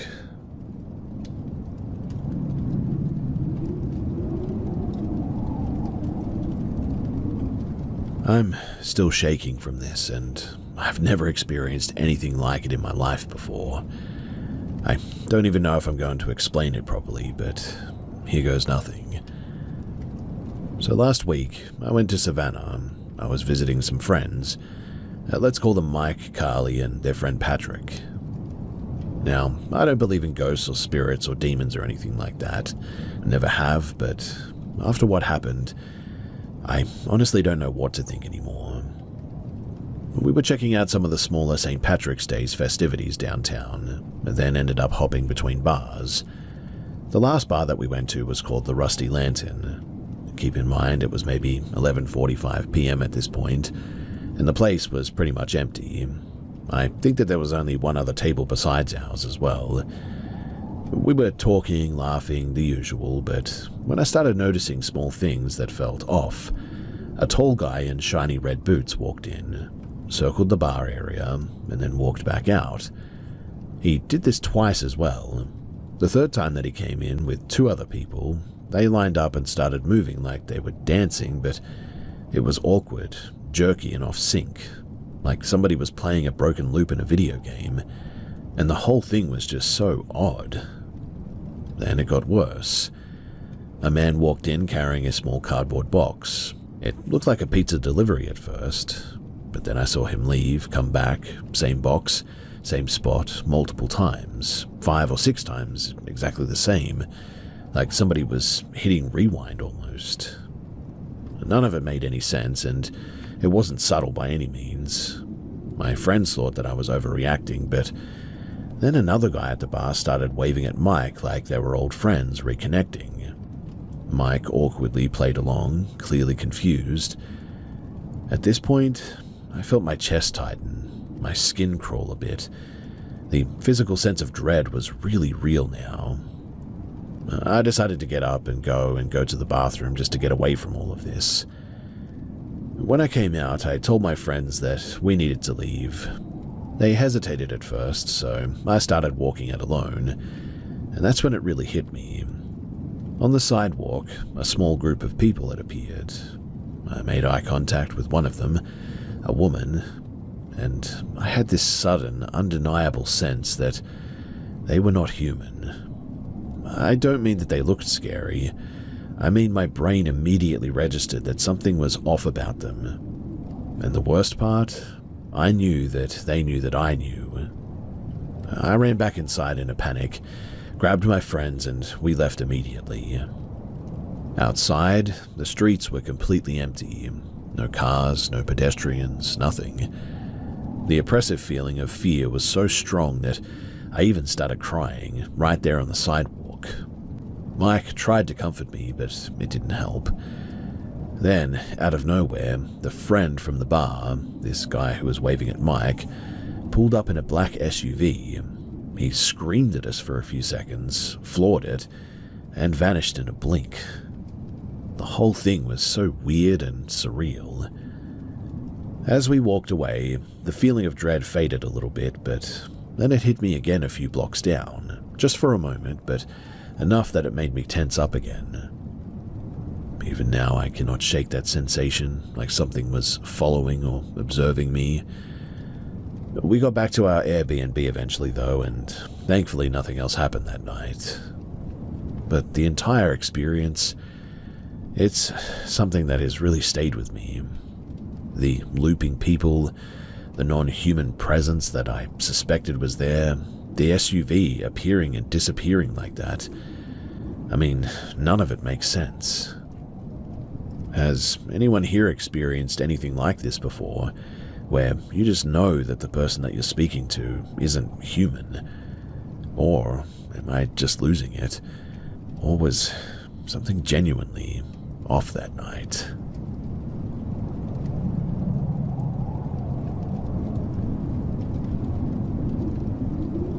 I was living with my parents at the time, and I was about 16 years old. Pretty normal house, no history, no haunted house vibes or anything like that.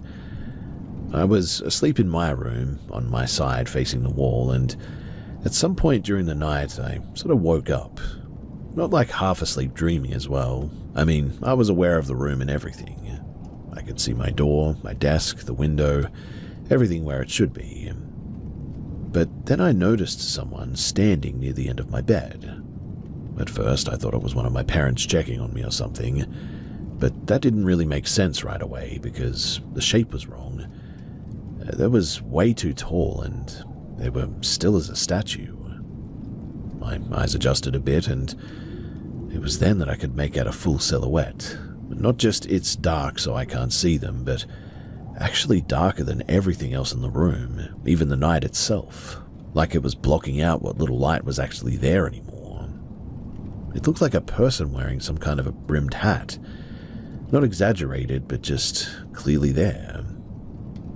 I tried to sit up to say something, and that's when I realized that I couldn't move, like at all, not even a little bit. I couldn't turn my head, couldn't lift my arm, nothing. I could feel my whole body trying to move, but it just wasn't responding. At that point it clicked that something was seriously wrong, and I went straight into panic mode, heart racing, trying to force myself to move, but nothing was happening. The figure didn't move either. It just stayed there, facing me. I couldn't see a face properly, but I had the strong sense that it was looking directly at me. Now, I've had nightmares before, and this did not feel like that. Usually in dreams, things shift or they don't make much sense. This was just my room, exactly how it was, with something added that shouldn't be there.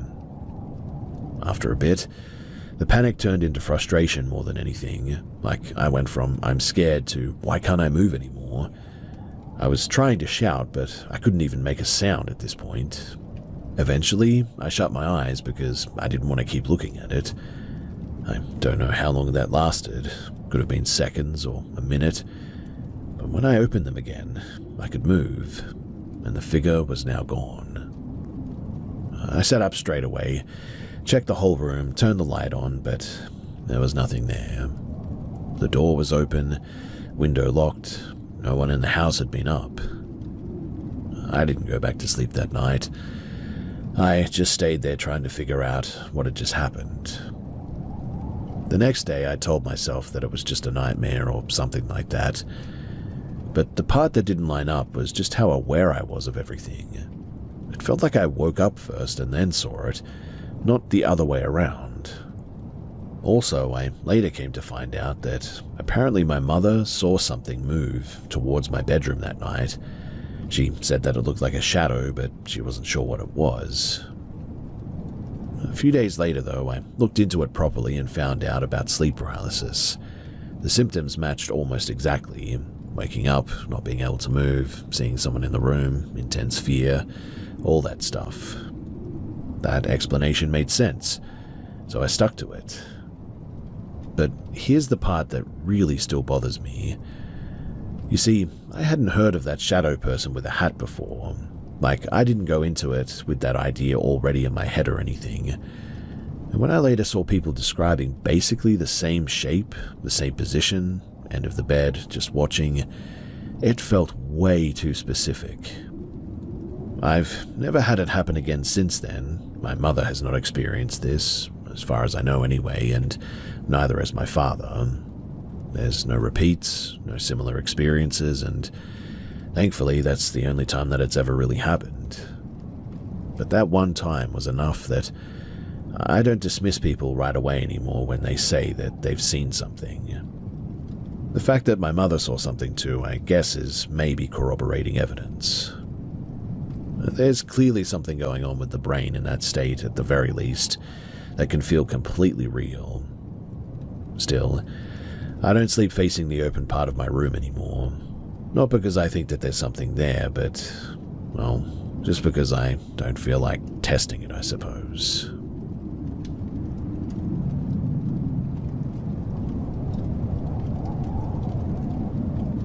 So, a quick disclaimer before I begin.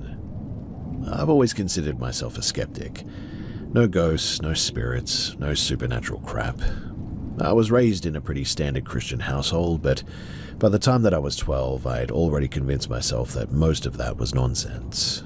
I still hear my parents' stories about weird stuff happening when they were kids, but honestly, they always sounded like campfire exaggerations, if anything. That said, something happened to me that I still cannot explain, and it sticks out so vividly that I remember it like it happened yesterday. It was 2005, and my family had just moved into a new house. The place wasn't particularly old, maybe 15 years at most. Standard suburban cookie-cutter sort of design. My sister and I were about 10 and 8 at the time, but we were still settling in, and since there wasn't really much to do after school besides homework and the occasional TV show, we started this routine of watching American Idol together as a family. It was one of the few times everyone was actually in the living room at the same time, so I really looked forward to it. It was a typical evening too. We'd get home, have dinner, scramble for first in the shower, then change into PJs and head downstairs. Our shower situation absolutely sucked at the time. The one in my parents' room barely worked, and ours ran out of hot water quickly as well, so whoever went second basically had a freezing shower. The layout was a bit weird too. The hallway leading to the bathroom was really narrow, and the stairwell at the front of the house had a spiral design that always made me slightly uneasy. Nothing had happened there before, it just sort of felt a bit off, I guess. Anyway, One night after dinner, my mum told us to go and shower and change before the show started. My sister took off running toward the stairs, screaming like a little idiot, in a fun way. I chased her, slipping slightly on the carpeted stairs as we laughed. She was ahead, and I tried grabbing her foot to stop her, but she made it to the top and darted toward the bathroom. And here's where things get a bit weird. So I followed her and expect the usual door slammed, lights on, her standing there, ready to prank me or whatever. But instead, there was nothing. No slam, no sound. In fact, no sign of her. I step in and she's gone. The shower's empty, lights are off. My first thought was that she must have run into my parents' room. I mean, that makes sense, right? But as I creep toward their room, the lights are still off and there's no one there. My mum calls out asking if I'm showering, but my sister's apparently sitting in the living room in front of the TV, and allegedly she's been there the whole time. But I remember the sensation of chasing her so clearly, the carpet under my hands as I lunged around the banister, the sound of her laughter, her nightgown brushing against me, but she wasn't actually moving in front of me. Something in that hallway suddenly felt very wrong. I didn't feel fear, but just this sort of intense confusion, like my brain was trying to process two conflicting realities at once. I told myself that I must have imagined it at the time. Maybe I dozed off for a second while running or something, or maybe my memory combined multiple moments. But one thing I'm sure of is that it wasn't a dream. I mean, I remember physically touching her foot, hearing her laugh, feeling the banister under my hand, and yet she apparently had never moved. Years later, I mentioned it to my parents, and they just laughed, recalling the old stories that I'd heard growing up about funny things happening in that house. Doors closing on their own, shadows in the hallway. I don't think that theirs were exactly the same as mine, but it confirmed that my house had some quirks, I guess you could say. Still, nothing ever scared me as a kid quite like that night. Now I sometimes wonder if it was like a glitch in perception or something. Sleep deprivation, the chaos of moving into a new house, a trick of the hallway lighting or something. But it felt so real. It was a full-body, multi-sensory experience. I even recall the smell of the carpet, the faint smell of the shower steam that my sister's nightgown fabric had on it, the sound of the TV from downstairs, all of it. Even now, thinking about it makes the back of my neck tingle. I cannot explain it. I don't know if it was some kind of hallucination. Like I said, maybe a child memory sort of merging with imagination or something else entirely, but I know that it was real enough that I never forgot it. And so my question for all of you guys is, what do you think about this? And has anyone else here ever experienced anything like this? Something completely mundane and completely normal in the right context, but then instantly made impossible like this. Something that didn't scare you at the time, but left your brain questioning reality for, well, literally decades now.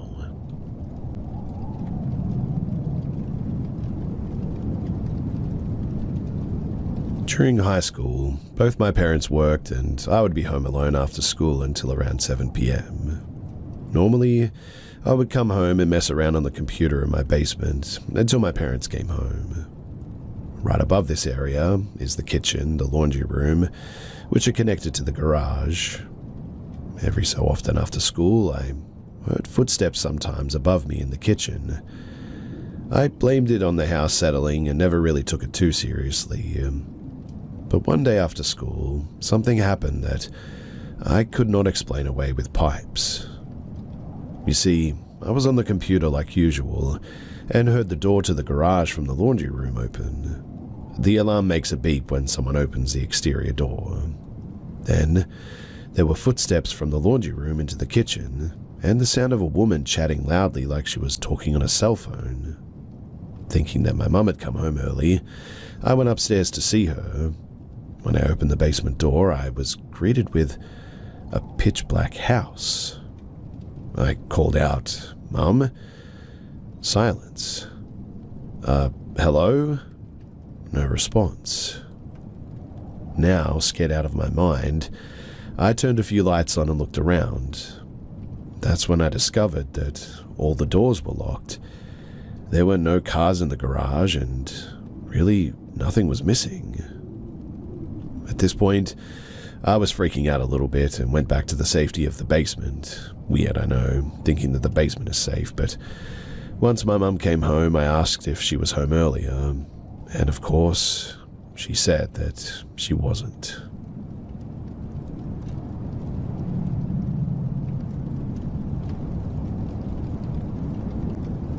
I've reached the point where I can't keep it to myself, and I need someplace semi-anonymous to just get it off my chest so I can move on. So I was a part of a trio of best friends. We would hang out socially pretty regularly. One of our favorite things to do was to girls' night out at the local clubs. We always started at one of our least favorite clubs, but it had one of those inexpensive fishbowl drinks, so we typically began our evening there. And this is where it happened. We had arrived, and we're about 30 to 45 minutes into conversation and drinks, and we decided to hit the dance floor. A group of 3 guys were seated near the dance floor and joined us once we were started dancing. I was paired up with the youngest looking one. He looked about 5 or so years younger than myself, but we were having a great time dancing together. We danced and merged back together with the entire group, forming a circle. Directly across from my dance partner and myself was my friend. She was laughing and smiling, dancing and enjoying herself, and then it was like, I don't know, a hologram or shifting picture, like tuning an image. She suddenly stood well over our heads, and the guy that I was dancing with looked about 5'11" or so, and she was clear ahead and shoulders over him. Now, this is the part that I have the hardest time saying without ridiculing myself for not having the answer. Please, I have such a hard time saying it even to myself, but she was a reptile, like a standing, scale-covered, muscular, humanish creature with a dinosaur, human-shaped head. My dance partner and I, we both immediately froze. I felt stuck, just sort of staring and willing myself to stop staring. I turned to look at him, and the color had drained from his face. I felt so bad for the fear in his face, but without a word to each other, we both stepped backwards, turned, and we fled outside. We kept walking, completely left the club. He didn't say a word, and he just walked off. He left his friends there, and he was gone. I went back inside because I thought it had to be the lighting, the shadows, or something practical. After all, I mean, I know this person. We're friends, best friends at that time. So I'm certainly the one who was crazy, and I needed to understand what had just happened. I sat at a table near the dance floor and watched the whole room, the lighting, effects, shadows, my friends dancing, and I just told myself that it had to be an optical illusion. A terrifying one, but it couldn't have been real. I know this person. I'm not prone to fantasies, so I must have been the one to have my vision scrambled enough for my brain to fill in wrong information. It unsettled me so much that I decided not to continue the evening out. I said goodbye to the other friend who was with us, and I went home. As soon as I got home, I searched the internet for anyone who had experienced anything remotely similar, and I didn't find anything. At that point, I did try, and have continued to try to convince myself that it was the room, the lights, the strobe effect, etc., that turned my best friend into a 7-foot-tall reptile person. But I avoided them for a month after that. The next time that I saw them, though, I thought that she would find it pretty amusing that I ghosted everyone because she shapeshifted. She didn't find it amusing, though, and seemed worried about it, asking me what she looked like, etc. Fair enough, I thought. If my lunatic friend said the same thing to me, I would have questions too. I turned it into a bit of a joke and tried to move the conversation away from it. But sometimes I get reminded, and I see it again in my mind, and am still as frightened and confused about it as I was then. We all grew apart after that. But there, I said it now, and who knows, maybe just getting it out of my head will make the memory finally go away.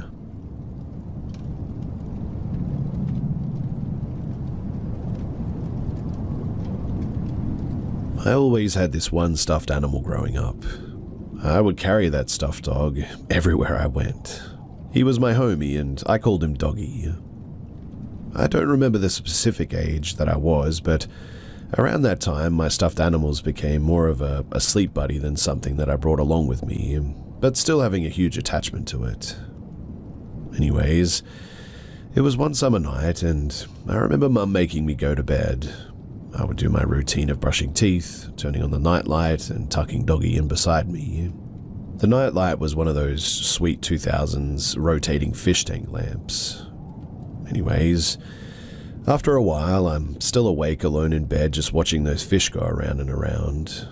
At one point, I remember starting to feel scared, like the energy of the room just sort of dramatically shifted. Trying to distract myself by contently studying the fish and count every time the clownfish circles back, it suddenly turns off, and my reaction was to quickly get up and turn it on as fast as I could.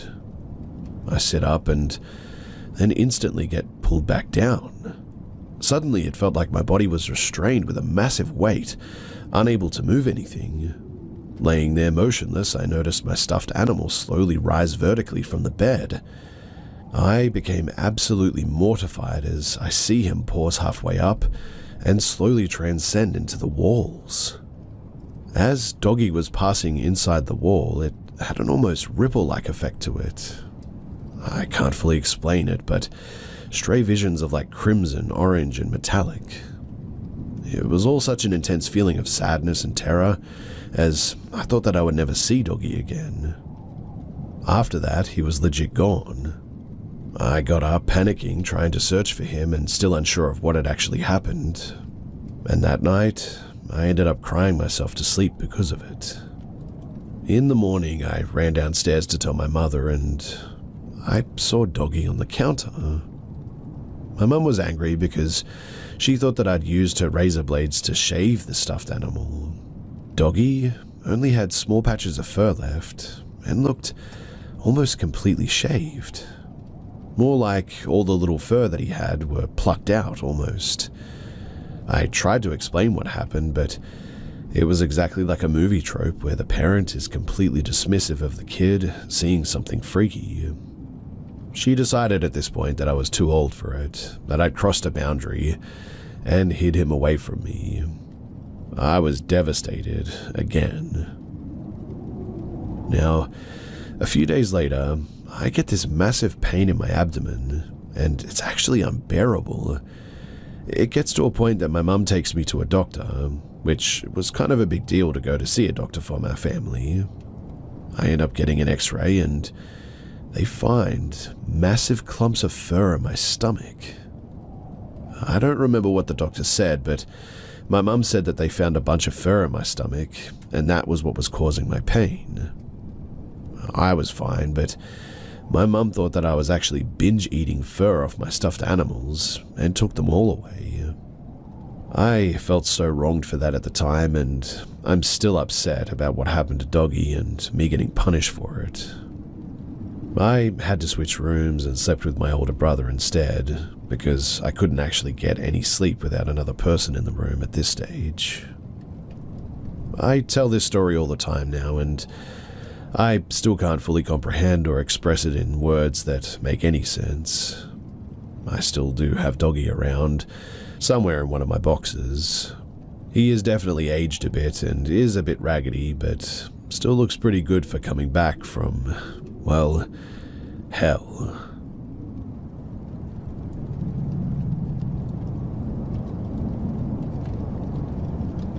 This is one of my first experiences with the paranormal that I can confidently say was not just a trick of the mind, and it's the only time that I've seen something so clearly.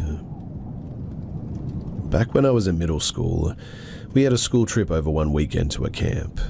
The class was split up to have a cabin for the boys and a cabin for the girls.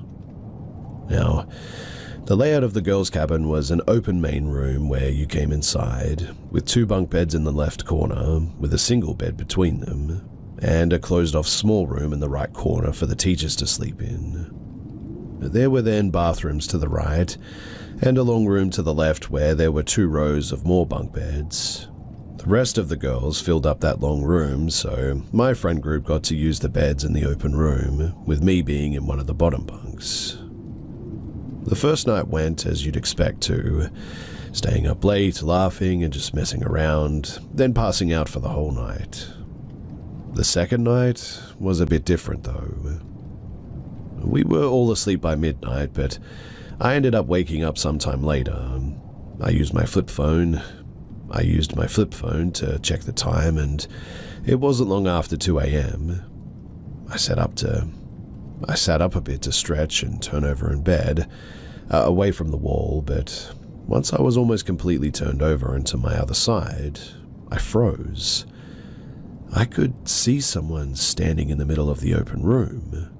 A boy, pale with short blonde hair, wearing a simple t-shirt and shorts, stood in the middle of the girls' cabin, staring at me. The moonlight from the window between the bunk beds gave me a good view of him, and he looked just like any random kid you'd see at a camp, except he had no eyes. There were just black voids where his eyes should have been. Even still, I can only describe it as he was staring at me, and so I just sat there and stared back. I must have stared at him for a good 15 seconds before I started to slowly reach for the small flashlight that I kept next to my phone on the bed. I never looked away from him as I brought the flashlight up and turned it on. The room was suddenly bright and the boy was nowhere to be found. I turned the light back off soon after, not wanting to wake anyone, but I heard my friend on the bunk above me speak up. She simply asked if I had seen him too, and I replied yeah before turning back over to go back to sleep, facing the wall again. It took a while to fall back to sleep after that, but eventually I managed. And at least we were heading back home that day.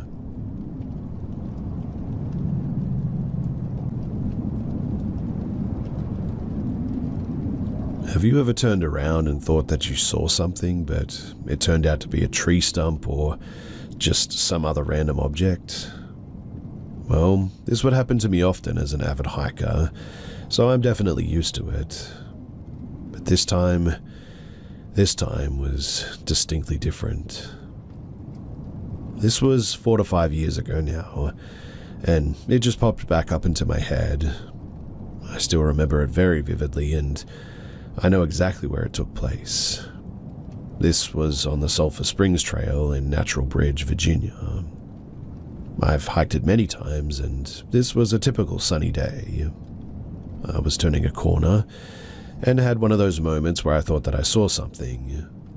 But this still gives me the chills today because this time it was different. I looked to the right because I thought someone snuck up on me and was trying to pass me. Except there wasn't a hiker there.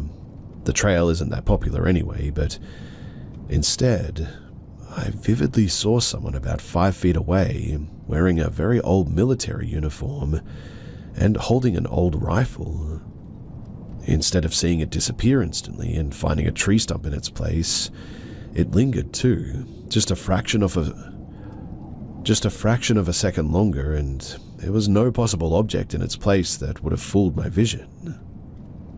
This was towards the beginning of the hike, which is very easy, so I wasn't tired at all or anything. Everything was well lit, and I never thought about paranormal stuff as it's not really interesting to me, and I don't believe in the supernatural. And this whole thing just blew my mind. I'm still not really sure what to think of it. I've never done any drugs and I barely touch alcohol, so really I just have no explanation.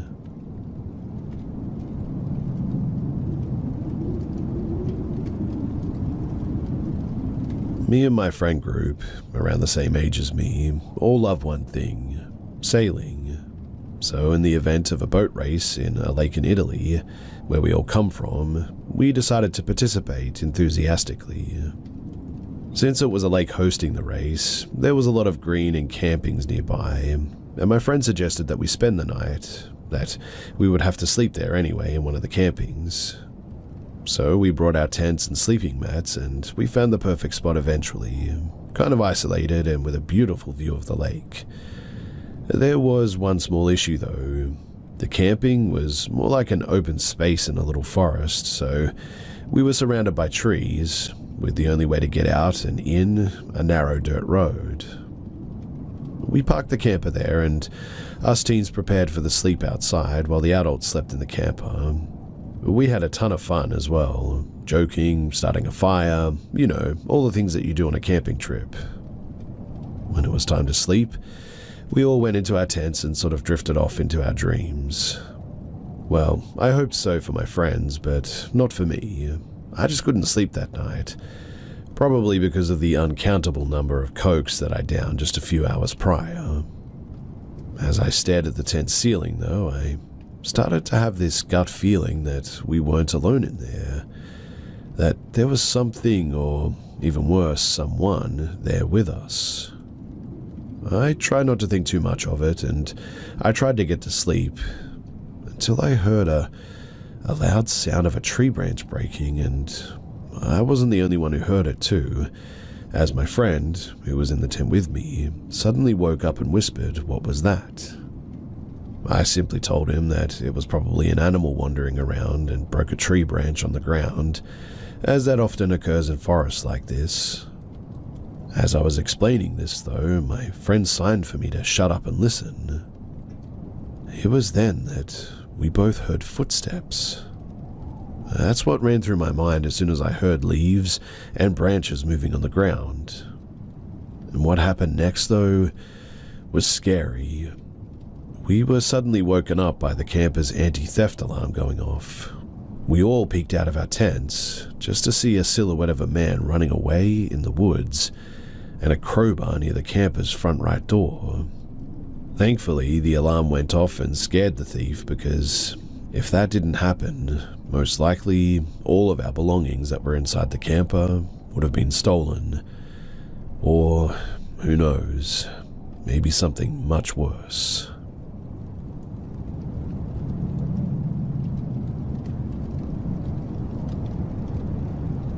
This is one of those memories from probably 23 or 24 years ago that I genuinely hate myself for not being able to remember all of the details. But I thought that I'd share what I can remember, and it'll be a little bit shorter because of that. I'm almost positive I was driving on the road where my friend's family had land that we would go camping at when this happened, and that it was either him or another friend of ours in the car with me. I thought that it was this other friend of mine, and I asked him about it, but he doesn't remember it, so he doesn't think that it was him. I truly wish that I could remember who it was with so that I could confirm this stuff and maybe get some more details. Anyway, it was late at night on a very rural and wooded road. Not a gravel road, but a narrow, older asphalt road. As we're driving 40 miles per hour or so, I noticed that there was an object on the road up ahead, and as I got closer I could see that it was glowing. I started to slow down, and once we were about 20 yards away I stopped. We approached the object, and it was a small rectangular lantern with a lit candle inside, in the middle of the road. There were no cars around, and I'm not even sure that there were any houses or cabins or anything in the immediate area. I'm pretty sure both of us got the same sinking feeling at the exact same time, and simultaneously said, "Let's get out of here." We jumped back in the car and we floored it out of there. I watched the mirror, and my buddy was looking back, but we didn't see anything.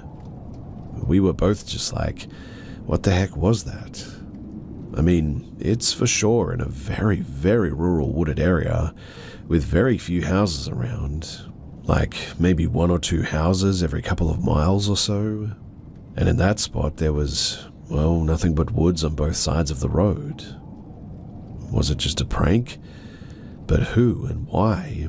And in such a secluded area? Him and I both felt like it was a trap of some sort, but for what? Who knows, I guess, but we definitely were not hanging around to find out, and I'm glad that we left immediately instead of lingering any longer. My question for all of you guys, though, is, has anyone else come across something like this before? And if you have, what was it all about?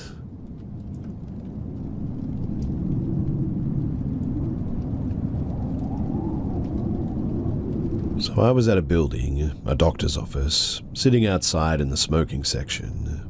It's the perfect spot to see inside the building, as all doors and windows are very clear. You can completely see through to the other side of the building, in fact. So, in this way, it's very easy to see people coming and going from either side of the building. While outside smoking, I happened to look up as I saw a lady leaving. I never saw her full face, and because of that, this is why I keep telling myself that it was just someone who looked similar. But from what I saw, she looked exactly like me though. The difference was that her hair was longer, which ironically looks just like mine, except I recently cut it. She also had a sweater that I've never seen anyone own nor wear. I wasn't wearing it that day, but it was mine. And that lady who looked like me, she was wearing the exact same sweater. I even remember contemplating wearing it that very day. I was honestly so caught off guard that I sat in a state of shock for several seconds, maybe even a good minute, trying to tell myself to get up and go to the other side and see who this lady was, or meet her or something. But I had the funniest feeling that even if I ran with all my might, she would be gone by the time that I turned the corner outside. I kept my eyes locked for several more minutes. She was already gone though, walking towards the parking lot area. I stared, waiting to see a car drive by the parking lot on the other side. I guess it was my way of confirming to myself that it was just another person, nothing really weird. Maybe someone just going on a lunch break, you know. I sat though for a half an hour watching, and I never saw her, never saw a vehicle drive by that could have been her. Nothing. Now, I wasn't going to share this, but after last night it's gotten me more paranoid. My husband and I had our date night, kids with his parents for the night, and we were just drinking and watching One Piece on Netflix at home. And at some point in my drunk state, I went to take the dogs outside to the bathroom. I waited until they came in. Dogs ran into the living room with the hubby, and I decided to lay down in the laundry room on the floor. What's weird though is when I came back, my husband swore that I went to the bathroom and came from that direction. I started giggling, thinking that he was pulling my leg or something, and I said, no, I just brought the dogs in. I was laying down in the laundry room for a few minutes. We both end up going through our camera footage as we have cams in and outside of the home. And there is video of me going and coming from the bathroom area, but it didn't capture me going to the laundry room. And there was an extra recording of nothing, which I said was when I was on the floor. Unfortunately, you don't see or hear me there, but my husband said that I was in the room with him, and I said that that was the time that I was in the laundry room. We even see where the dogs were coming in from, and it freaked us out. We kept trying to figure out the time frame of everything, thinking that maybe I drank more than I thought, and I'm just getting my time mixed up. We got tired though, as it was late, trying to figure it out, and in the end we just headed to bed. As we did, both of our dogs went off barking in the living room and near the front door. And really, the only time that they do this is if someone is walking up or on the property. My pit is very good at knowing someone coming up into the land before they even get to the driveway, So naturally I run to the door and my husband runs behind me to the door and we go out to the porch and, well, there's just nothing there. It was freaky though because she really never barks unless there was actually somebody there or trying to talk to you. We actually caught someone trying to jump our fence once thanks to her, in fact. My husband caught them as they were walking towards it because of her notifying us. Anyway, we ended up locking everything up and we went to bed, only for it to happen again. Just as we lied in bed, both dogs go off and run to the front door. This time my husband gets his gun and goes walking outside with the dogs. One was just searching and sniffing, and our pit kept standing still by the door, as if guarding it and giving gruffs under her breath, almost as if she was saying, "I know you're out there." She kept looking for someone or something, but she never took off. In the end, we found nothing, neither did the dogs. My hubby chalked it up to being random animals and her just having really good hearing. But me, I'm getting paranoid. I guess I'm hoping people will tell me that I'm making a mountain out of a molehill here, but I don't know. Something tells me that I'm not.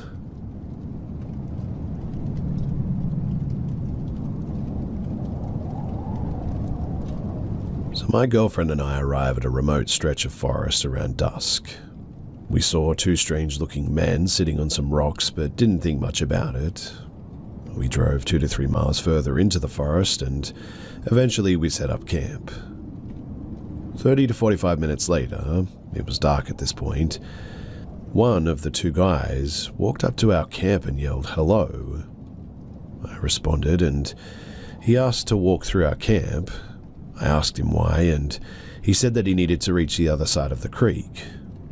He walked around our car and once he saw my girlfriend, stopped and asked some strange questions. Eventually he crossed the creek, walked into some bushes, and turned off his light. I stood at the bank of the creek, watching him, and he just stared back at me for around 5 minutes. He eventually walked away, and it was then that we threw everything in the car and we just left. Also, there was nothing on the other side of the creek that he crossed. No campsite, no trails, nothing. And so it was really weird behavior. I didn't think much about it until he turned off his light and stood in the bushes. And also, something that always plagues my mind is, where was the second guy? There were no other campers at this stretch of forest, and we didn't see any vehicles. We were at the very last campsite on the road, and really there was nothing beyond us.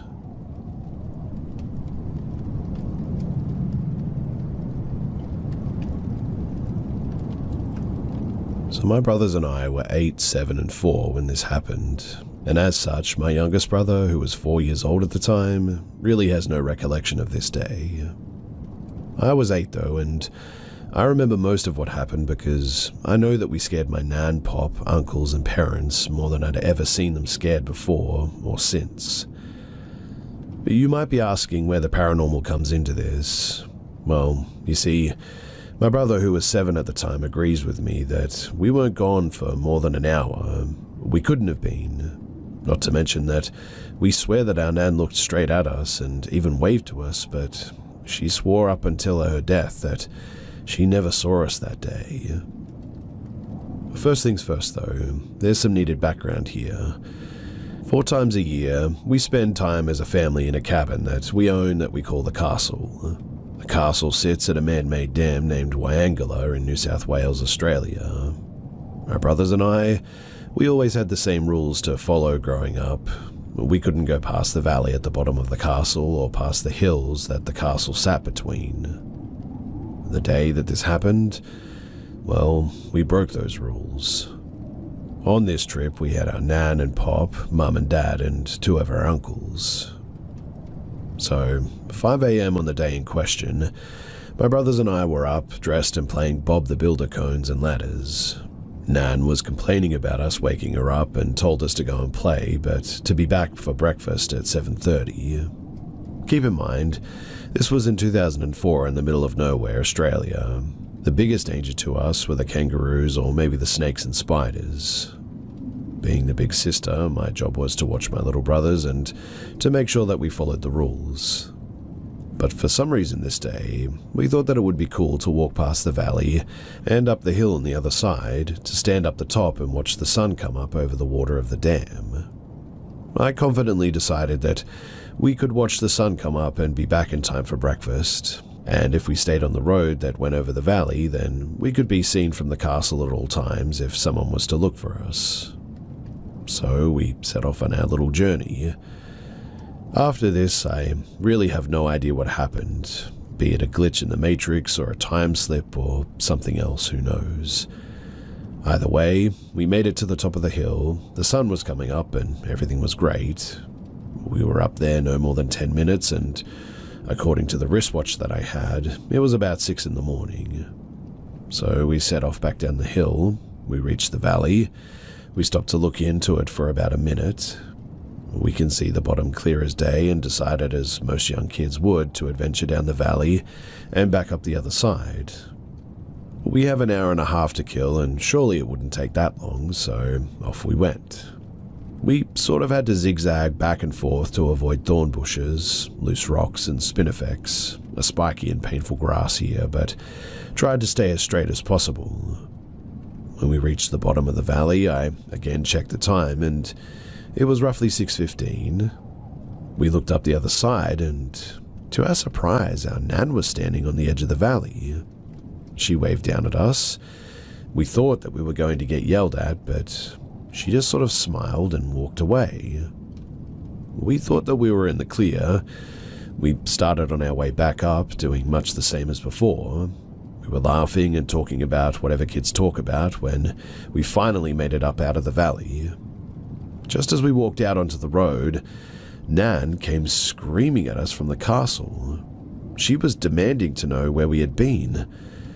I looked at my brothers and back at her before pointing at the valley, too scared to speak. Nan pulled us all into a hug and started crying. She started yelling at us that we needed to get into the car so that we could go find our pop, parents, and uncles. Apparently, they were all out searching for us. We didn't say anything and just followed her, and it wasn't until we were all seated in the car that I spotted the time on the dash. Apparently it was now 7 p.m, and rather than the sun rising, it was setting. I looked down at my watch and, sure enough, it showed the same time. I remember showing it to my 7-year-old brother, who was just as confused as I was. February last year, our Nan passed rather unexpectedly, and at her funeral my dad asked if we remember the day that we disappeared. He even joked about if it was him and our uncle that he'd bet his last dollar that she wouldn't have cared, but because we were her precious grandkids, she was beyond terrified. My youngest brother had no clue what we were talking about, but my other brother and I, we remembered. We told our dad what had happened from our point of view. He told us that no one, not even Nan, had seen us that day. He told us that Nan never left the castle for fear that we'd come back and no one would be there. He then filled us in on their side of the story, which we didn't know up until this point. So apparently, Mum had gotten up at around 6:30 when she realized that my brothers and I were being too quiet. She looked around the castle and, in our little hideout, she even apparently called out to us with no answer. She then woke everyone up to help her search. Mum then went to the ranger station to get their help searching, while Dad started walking the hills, and Pop took the 4-wheel drive tracks. My uncles offered to check the other cabins, the caravan park and the boat shed. In reality, they went to fish and chip in the caravan park and then to the next town over to get some ice cream and beer. They've since stated that they knew that we would turn up, so they weren't too worried. Nan stayed at the castle though, and Mum and Dad both swear that they looked in the valley and they never saw us.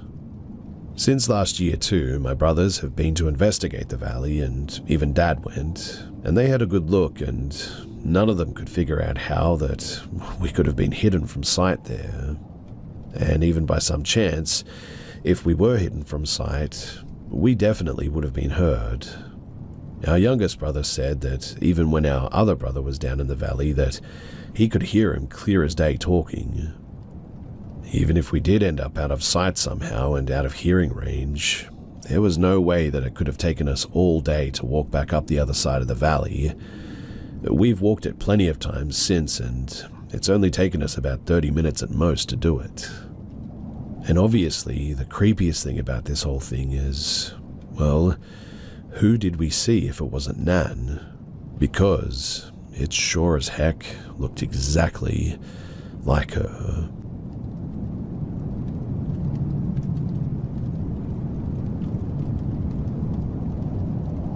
This happened in 2013 when I was around 12. My mum moved me and my siblings in with my grandparents because we didn't have enough money for rent at the time, and she needed to save. It wasn't really a big deal though. They had plenty of room, and I got to spend a lot of time jewelry making with my grandma, which in my little eyes at the time was such a win that I didn't even realize that we were that poor. It was our little pastime after school, and one of my favorite parts was the trips that we would take to Michael's to get beads and materials occasionally. Michael's, for those who are unfamiliar, is a craft store similar to Hobby Lobby, and walking around in it is a little girl's dream when it comes to DIY stuff. And one day, in the late fall, we realized that we had run out of wire for a bracelet that I was making for my mum, so we headed to our local Michael's to get some more. This particular day was in winter, so it had already begun to get dark by 5 p.m. My grandma, having vision problems and a bad hip, entrusted little me to run in and grab the wire and pay for it, as we had done so many times together before. I was stubbornly independent, so she wasn't very worried about me. She parked right in the handicap spot in front of the store. The sun setting and the light from the big storefront windows illuminated her car behind me as I walked inside. Now, as I was standing by the display at the front, entranced by some Christmas decor or something, a man walked in through the sliding doors. I noticed him immediately. It was hard not to. He was tall. I think anyway. I mean, it's possible that I was just really short at the time. Maybe in his mid-30s with dark hair and wearing all black from head to toe. His clothes were a bit dirty, and I distinctly remember a big red D1 logo on his hoodie. He had his hands shoved into his pockets and walked briskly into the store, almost frantically in fact. I just sort of stood there and watched him. He made eye contact with me for a bit too long and then continued deeper into the store. I was immediately weirded out, but thought nothing else of it and went off to find that wire that I was looking for. I found my spool of wire, but getting distracted in the toy section was where I really messed up. That's when I noticed him start to follow me around. Aisle to aisle, I would be browsing and he would just appear at the other end, fake looking at stuff. He was muttering to himself constantly. You know when somebody sort of says something out loud expecting a response, but they aren't really directly looking at you? It was like that. As a kid, you don't really realize what's happening immediately, so I just awkwardly walked away from him each time, pretending not to notice him. In my little brain, I reasoned that he wasn't really following me and walked all the way across the store to the wedding aisle to look at some stuff that I had seen when I first walked in.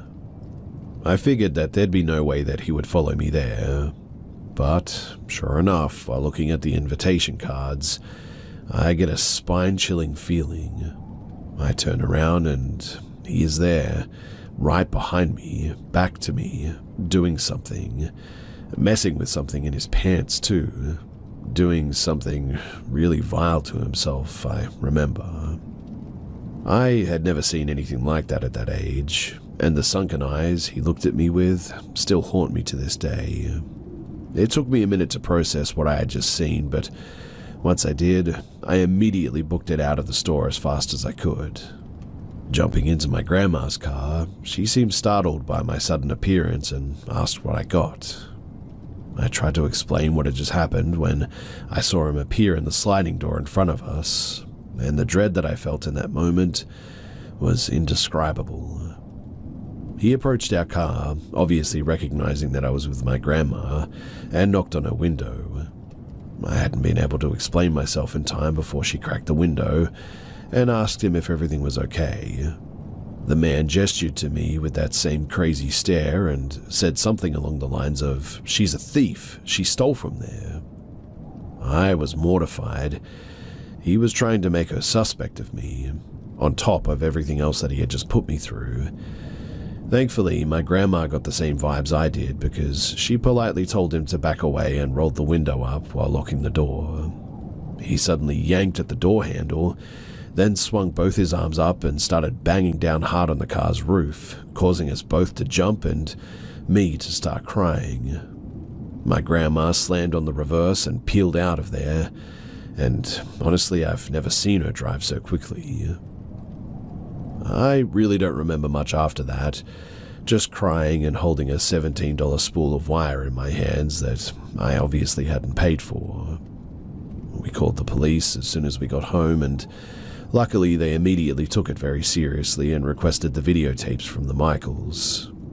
A few weeks later, and my grandma told me that they had actually found him. They mostly left me out of the investigation, besides taking my statement as to not traumatize me further, I guess. She got the dent in her car fixed, and really, that was that.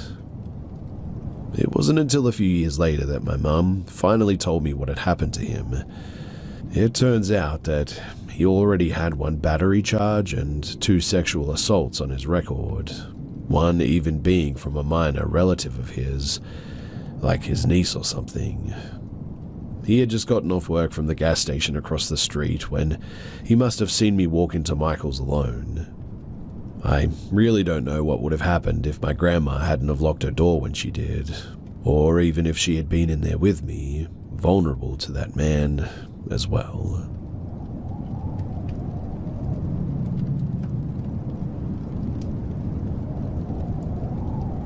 So I dated this man for about 2.5 years and, well, he nearly killed me. Very physically abusive, emotionally, sexually, all of it. The last time that he hurt me was because I told him that I was moving and I was going to have a roommate. He didn't like that. He strangled me twice and punched me in the face. I escaped and called the cops, and he got arrested a few days later, thankfully. Until then, though, he was coaching me on how I needed to go back to law enforcement and state that I hit myself and he didn't really strangle me, that I stopped taking my psychiatric medication and was just having a psychotic break that night. At the first hearing, I recanted and told the judge all the lies my ex had told me to. The judge believed me, and he was set to get released from jail, but he was still under state county hold or something like that. Before he was supposed to get released, I went back to law enforcement after gaining some clarity and told them the truth again, in which another hearing was scheduled. Undoubtedly, my ex was notified the reason why another hearing was being scheduled. Now, he was a gang member. Obviously, I will not be saying which one, but it wasn't a good one. And as previously mentioned, by now I had moved into my new house with my roommate. But before he got arrested, he asked me where I was moving, and I told him which street corner the house was on. Very stupidly, I know. Well, my roommate's boyfriend at the time was affiliated as well. We were with some real winners at the time, right? And he was apparently notified that my house had been marked by the gang my ex belonged to, and that, in the end, proved true. One morning at around 6, my roommate and her boyfriend were sitting in the driveway in her car with the lights off. I was inside the house asleep, and a car then pulled up in front of my house, blocking the driveway, preventing my roommate from pulling her car out. We're still unsure whether or not these people initially knew that there were people sitting in my roommate's car or not. The mystery car, though, sat blocking the driveway for a few minutes before a man got out of the passenger seat and began walking directly up the driveway to my porch. Luckily, my roommate's boyfriend had a gun on him, and once he saw the man walking towards the front door, he got out of my roommate's car and flashed his gun at the man. The man saw it and ran back to the car, which then sped off. Maybe a few weeks later, I had driven to the gas station a few streets over after the sun had gone down. I was getting a vape or something when I was walking back to my car out of the gas station, and a man in the same car that was in front of my house pulled up next to me and started yelling something. I couldn't tell what he was saying before I just yelled back, "Shut up and leave me alone," thinking at the time that I was just randomly being catcalled. I got in my car and went to pull out of the gas station, noticing his car was sitting in front of the exit that I was going to take and he wasn't moving. So I went out of a different exit and turned back onto the street that my house was on. I looked behind me and saw him following me. He waited for me to leave before he pulled out behind me and followed me. At this, I started going down different streets and he kept tailing. Eventually, I freaked out and I sped up real fast and made a quick impulsive turn that threw him off my track. But that day, I didn't go home. Another day, though, I came home from work and saw that the window in our dining room that looks out to the backyard, the only window on the first story that doesn't have iron bars guarding it from the inside, it had been tampered with from the outside. It had a screen secured to it so that the window may be opened, and the screen had been ripped off. We reattached it and tried to rip it off ourselves, and it was really hard to do that. My roommate's boyfriend was able to, but we definitely were not strong enough. It would have taken a lot of effort to get that screen off in the end. The last instance that took place, my roommate's boyfriend and his friend had left our house to go on a walk. When they came back, as they were walking back up to my house, they saw two men peeking through the other dining room window trying to see inside. They noticed my roommate's boyfriend as he started yelling at them, asking what the heck they were doing, and they just scurried away. Me and my ex's final hearing happened a few months ago, and I've gotten him locked up until 2036. I think that maybe his fellow gangbangers have realized that a man locked up for the next 12 years is not worth risking their freedom over anymore. And so I have since seemingly been left alone.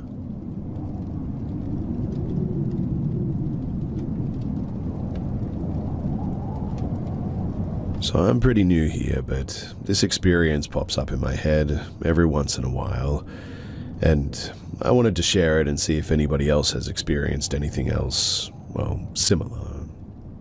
I'm a total skeptic of all things strange, but to this day, this still gives me the chills. A couple of years ago, I was still living at home with my parents. Both of our bedrooms are upstairs.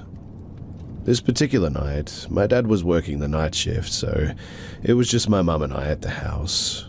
We hung out together that evening and then went our separate ways for the night. She went to her room and I went to mine.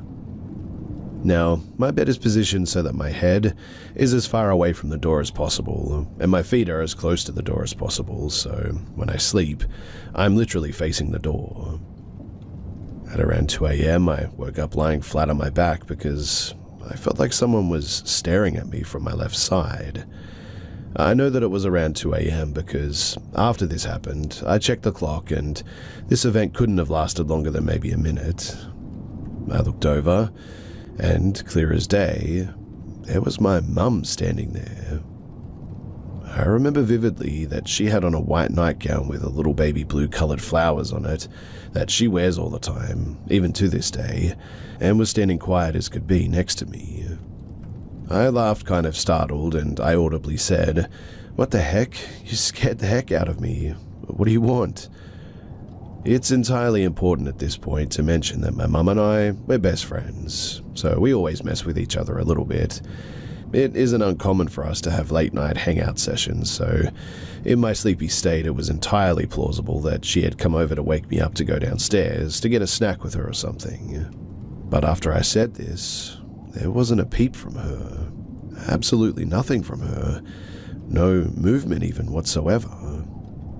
I said something like, "Come on, what the heck?" thinking that she was going to break and laugh, but nothing. At that point, I started to worry, thinking that something was wrong with her, like maybe she was sick or something terrible had happened to a family member and she wasn't sure how to say it.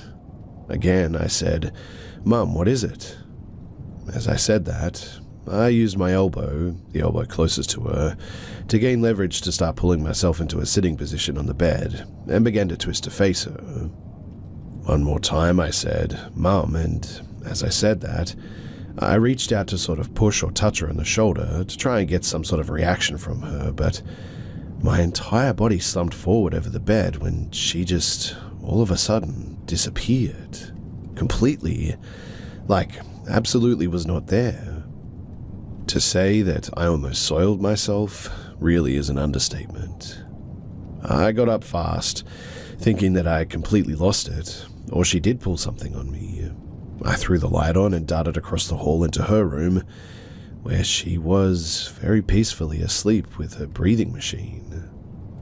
I woke her up to ask her about it and was met with a lot of confusion and mild annoyance that I disturbed her slumber. I didn't sleep the rest of the night that night, and it was hard to sleep for the next few nights too. So, has anyone else ever had anything like this happen to them?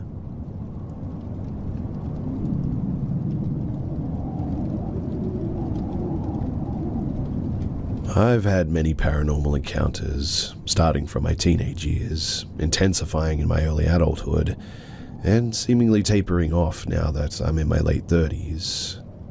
The first experience that I remember, it was in 9th grade, coming home from school. My parents were both working, so usually I'm home by myself until late dinner. I usually get the rice started in the rice cooker and thaw the meats. And this afternoon, I was extra tired from wrestling practice, so I was relieved when I came home and heard rustling in the kitchen, and the faucet turning on and off too.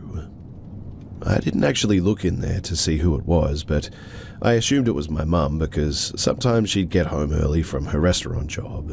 Sometimes they have like private events or whatever, and they'd send some waitstaff home.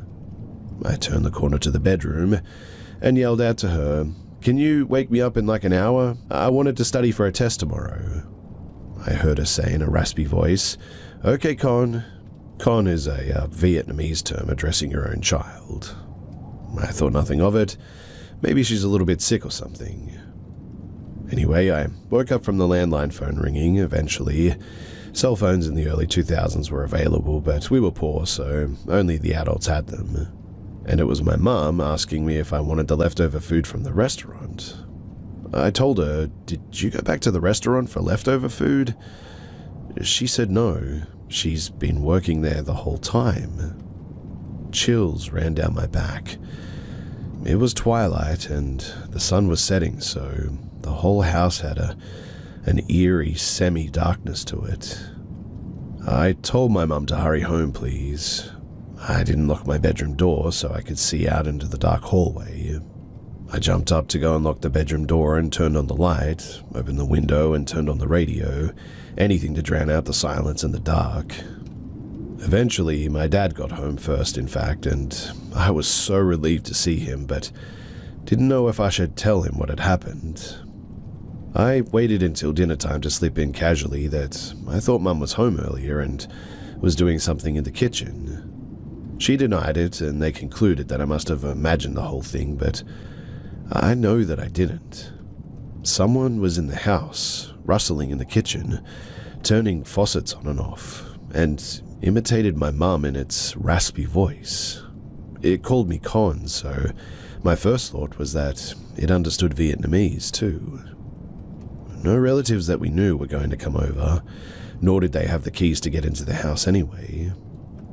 To this day, I still don't know what it was, or how it mimicked my mum's voice.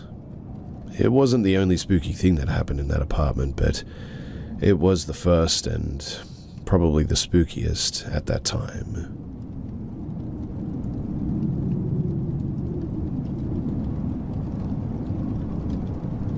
Late April of 2022, me and a few friends went on a road trip through southern Illinois. We passed by Shawnee National Forest and stopped at the Trig Observation Tower. After soaking in the beautiful view and smoking a few joints with a random stoner couple that we met on the way up, we parted ways with our smoke buddies and headed out toward our campsite for the night. It was getting late and we were driving down these back roads as the sun was setting. It was pretty isolated too. Incredibly thick woods flanked both sides of the road and not another car in sight. That's when we saw a light up ahead, just barely visible through some thick brush. We slowed down, thinking that it was some campers getting set up for the night or some hikers who got lost before sundown. As we approached, though, something seemed off. The light emanated from this old camper van, and the thing hadn't moved in months. Vines were slowly creeping over the canopy. The whole setup just screamed abandoned. We looked back to have a second look, trying to make out whether or not it was from a fire or something inside the van. At first glance, we didn't see anyone as we surveyed the area, but there he was, feet away from the camper, half hiding behind a tree. He was shirtless, only in his coverall pants and hiking boots. He was staring at us and didn't reply when we shouted a hello. As he began to walk in our direction with one hand hidden behind his back, as if he may be holding something, we called out again to see if he needed assistance or knew where the campsite was, but he just kept coming, silent and expressionless. We didn't wait to see what he was up to. We leaped right back into the car and flew out of there, dust and rocks kicking up as we took off down the road.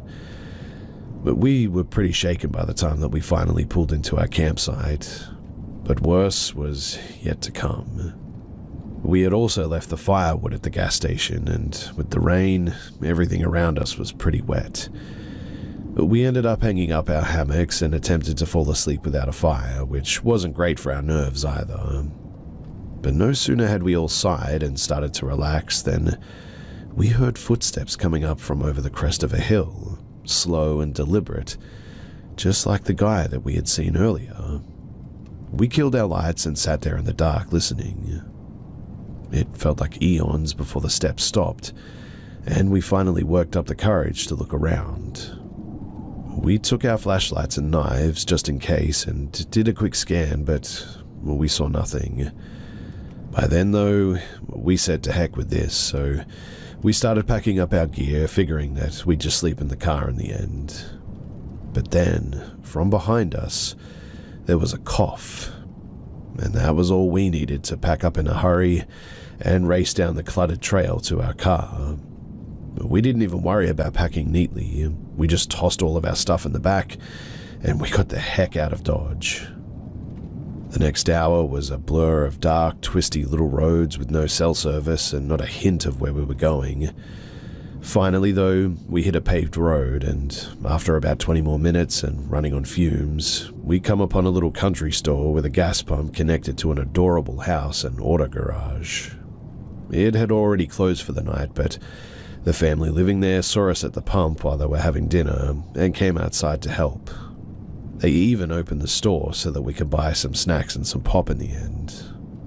After what we experienced, talking to them was really a huge relief and let us calm our nerves. We eventually got back up on the road and kept driving 6 hours straight, all the way back home.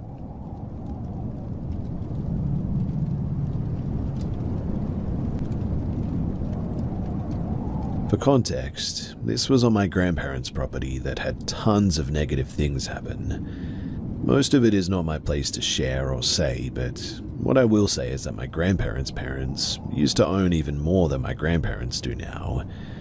One chunk of the property was sold behind my family's back, and another part of the property was a now common swim hole that we had to sell to the government for some reason I'm not aware of. But the rest of the property was split among my great-grandparents' 3 sons. One selling it behind the family's back, and the other turned it into a farm and dentist office. My grandfather's portion of the property has 2 of his sons' houses living there. One of my uncles had a bunch of stuff happen that, again, is not my place to say, and my other uncle's house used to belong to my great-grandmother. My great-grandmother died in that house, and later the house was remodeled to fit my uncle, his wife, and 2 children in it. There's no need to keep going on because a bunch of stuff happened over the different properties and hundreds of acres. But me and all my cousins had seen unexplainable things there. I've caught ghost photos, and my cousins have played with Ouija boards all over that property multiple times. I have had hundreds of stories from this place, but this one always throws me for a bit of a loop. So this happened around March time. My other great-grandmother had just died due to a heart attack on her way to the hospital, so my family had to come and stay a few days for her funeral. My grandparents used to have this vehicle that we call the Bowder. I was driving the Bowder that night and going down the different gravel roads through the grassy fields and forests to drop all my cousins off at their houses, since they had all come that day to visit. I was approaching the first cousin's house, only to slam the brakes when I saw something absolutely terrifying. The best way that I can describe the pure size and massive mass of this creature is to describe this dog that we used to have on the property, a Rottweiler. This Rottweiler was massive and could stand mid-chest to you on all fours. The mass of this creature was almost like as if you picked up that dog and held it in front of you to make it seem like it was standing on a grassy hill about 50 to 100 feet away. The creature was maybe about 3 to 4 times the size of that Rottweiler. Its fur was pure black and exactly the shape and build of the Rottweiler, but it had deep red eyes that you could hardly see in the dark, and it slowly walked across the grassy hill until it disappeared into the forest. I looked at my cousins, face white as paper. "Did you see that?" I asked. They looked at me confused and collectively said no. I took them home and was anxious the entire time on the lonely and dark drive back home to the main building. The next day, we had my great-grandmother's visitation, and after my family and cousins ate supper at my grandmother's house, me and my cousins decided to go to the same grassy field that night together to reflect on the recent death and just spend some quality time to wind down and relax a bit. My cousin was being stupid, turning off headlights to the Bowder for short periods of time, saying that she could see due to the bright moonlight that night. And that night was the night that we crashed into a ditch. The exact day after I saw the big black dog that I assume was probably some sort of a hellhound or something. Luckily, we managed to get the Bowder out of the ditch and drove the rest of the night in silence. Except for my cousins yelling at me for being no help to get the vehicle out of the ditch. To be honest though, I was crouched in the corner, sort of panicking. I thought that maybe we would see that thing again, and I just didn't want to be there, stuck and stranded like that. So, if anyone thinks that this is anything other than a hellhound, then I would love to hear your theories, because this is the best that I've been able to come up with all these years later.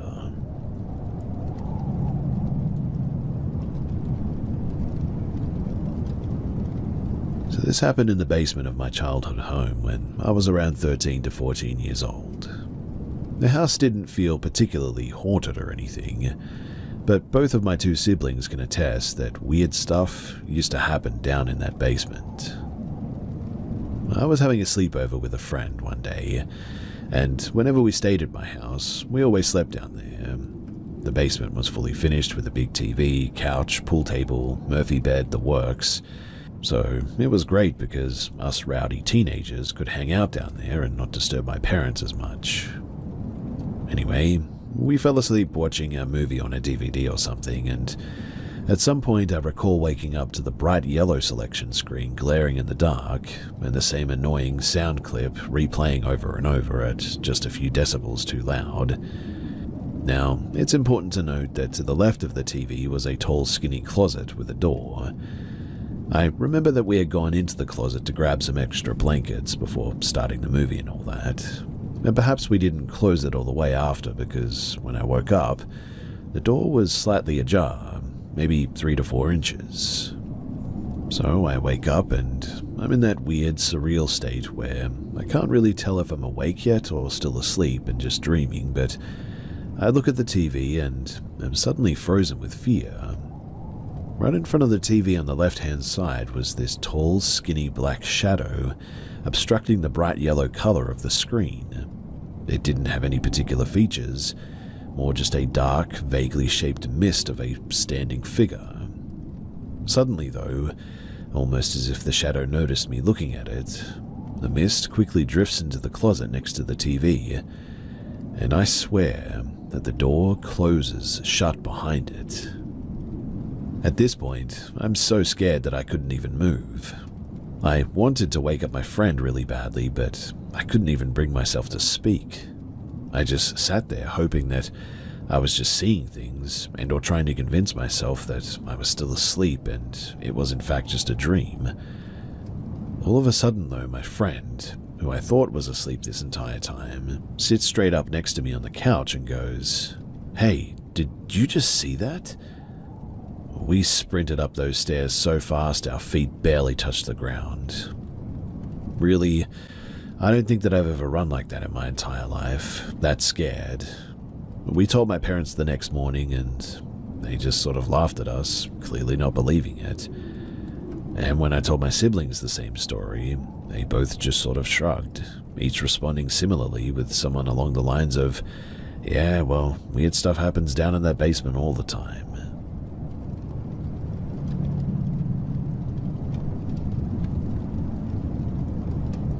When I was around 11 to 13 years old, I experienced something that, to this day, I really have no answers for. So I woke up for school one morning and walked across the passageway to the bathroom. I stood in front of the sink in the mirror to brush my teeth, and as I looked into the mirror, I just suddenly blacked out. Not in the physical sense, but my body was frozen as if in fear, and I saw a scene that went like this. I was seeing a POV of myself floating in space, surrounded by stars and dark space. Directly in front of me, but quite far away, I saw a house floating in space. It was a stereotypical house, I guess. A red wooden door right in the middle with a window on each side, green bushes at the front, and I was floating closer to the house, almost like zooming in on it. I got closer and closer, and when I got right up to the door, it opened, and I saw this face of a woman with black hair.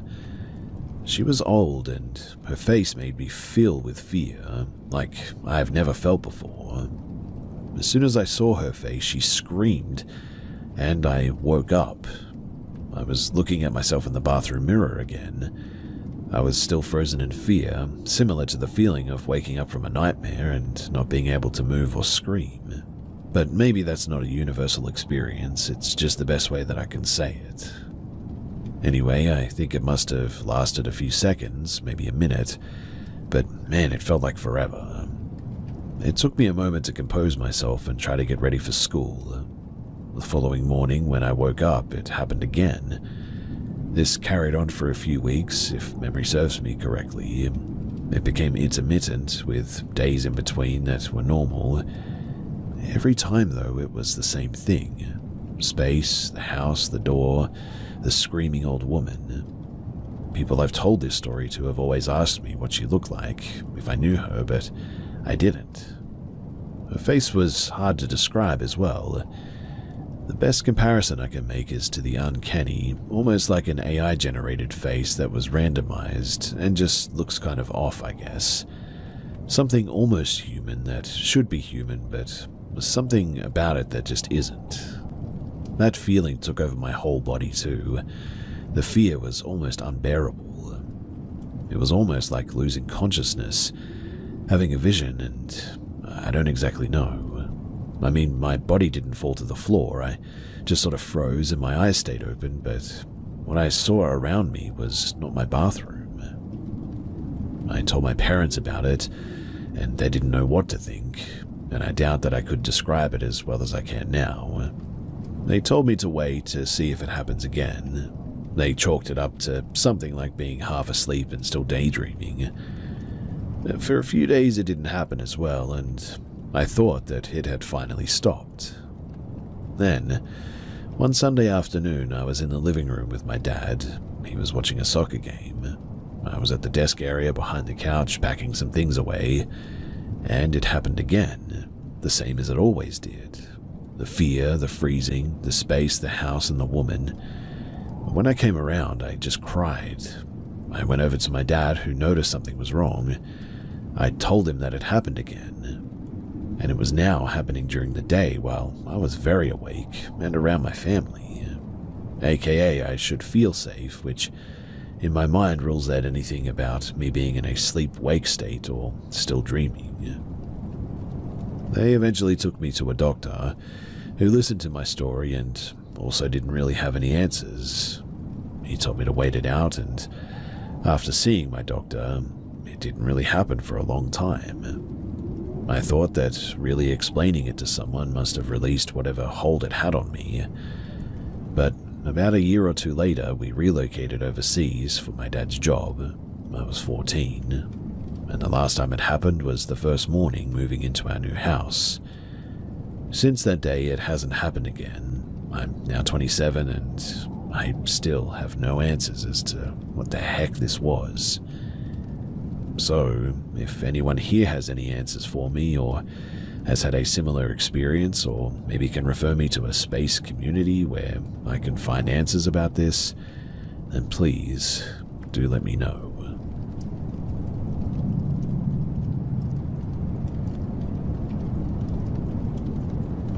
I want to preface this by saying that while I don't live in the safest neighborhood, I've lived here all my life without feeling unsafe. Neighborhoods like mine, which are impoverished and predominantly minority, are often labeled as dangerous, but they foster a strong sense of community among residents. And one night, I was walking home after leaving my apartment to buy something at a nearby store. I live in a city that really never sleeps, and it was only around 10 or 11 p.m., so it was just a regular early night for me to the deli to get some snacks. There was nothing eerie or weird or dangerous about it. As I entered my apartment building, a man hurried to catch the door before it closed behind me, though. It's common for people, including myself, to forget their keys or need to use the intercom to enter, so I held the door for him despite not recognizing him and sensing that he was intoxicated. My building had two sides, and I assumed that he lived on the other side since he wasn't a familiar face or anything. Like I said, I've lived here most of my life, and I know most of my neighbors. Anyway, as I walked into the lobby, there was another boy waiting for the elevator. Thinking back, I don't believe that I recognized him either. When the elevator arrived, the boy and I walked in, and at the last minute, the man grabbed the door to join us as it was closing. It was then that I noticed that the man had been lingering off to the side of the lobby, waiting for the elevator too. I began to feel uneasy. The man had entered at the last moment. He was able to see the elevator floor button that I pressed. His finger hovered over the button of the floor that I had just pressed as if he was also going to press that one, until he noticed that it was already pressed. I immediately felt my stomach drop as I definitely knew that he was not someone who lived on my floor. Thankfully, the other boy in the elevator was going to a floor higher than mine. When we reached my floor, the man exited the elevator and held the door open, expecting me to exit after him. I hesitated, slightly staring at him without moving. Something inside of me urged me to stay in the elevator. Once he realized that I wasn't getting out, he let the door shut, and I immediately heard his footsteps going straight down the stairs to exit the building. I stared at the boy, wondering if I should say something, worried that he would think that I was weird for just staying on the elevator, even though we passed my floor. But in the end, I didn't say anything. We reached his floor, and he silently got off, and I took the elevator back down to my floor.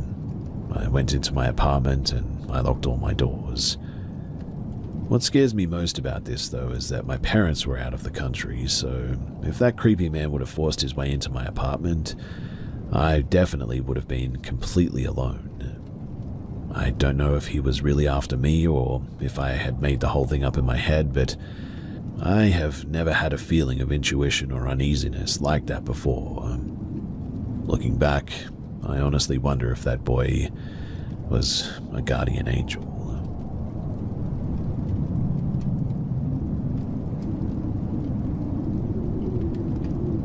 This story needs a lot of context and by any means is not meant to scare or to shock, and I'm not trying to gain anything from this. I am genuinely scared and I could really use some advice. I don't know if anyone will share this, but if you find something familiar or recognize any of the entities, then please let me know. So the story starts when I was about 7 years old. I'm now 25. My dad was a taxi driver and, let's say, allegedly a loan shark.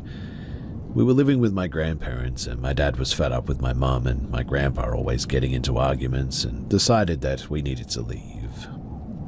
The prices for apartments and houses in Eastern Europe at that time were unaffordable for their income. My dad a cab driver and my mum unemployed at the time, but somehow because of my dad's alleged loan business, he managed to get his hands on an apartment. And that's pretty crucial to my story. That apartment was on a communist block, apartment 1, on a building numbered 6. I won't disclose the name of the road for now, but the whole thing was sketchy, even from my point of view at that time. Apparently, I found out years later that the apartment was lost by a gambler, and because of the circumstances he was in, he had to sell it to pay debt to an alleged loan shark. You understand how that goes, but when we moved there, a series of strange things started happening.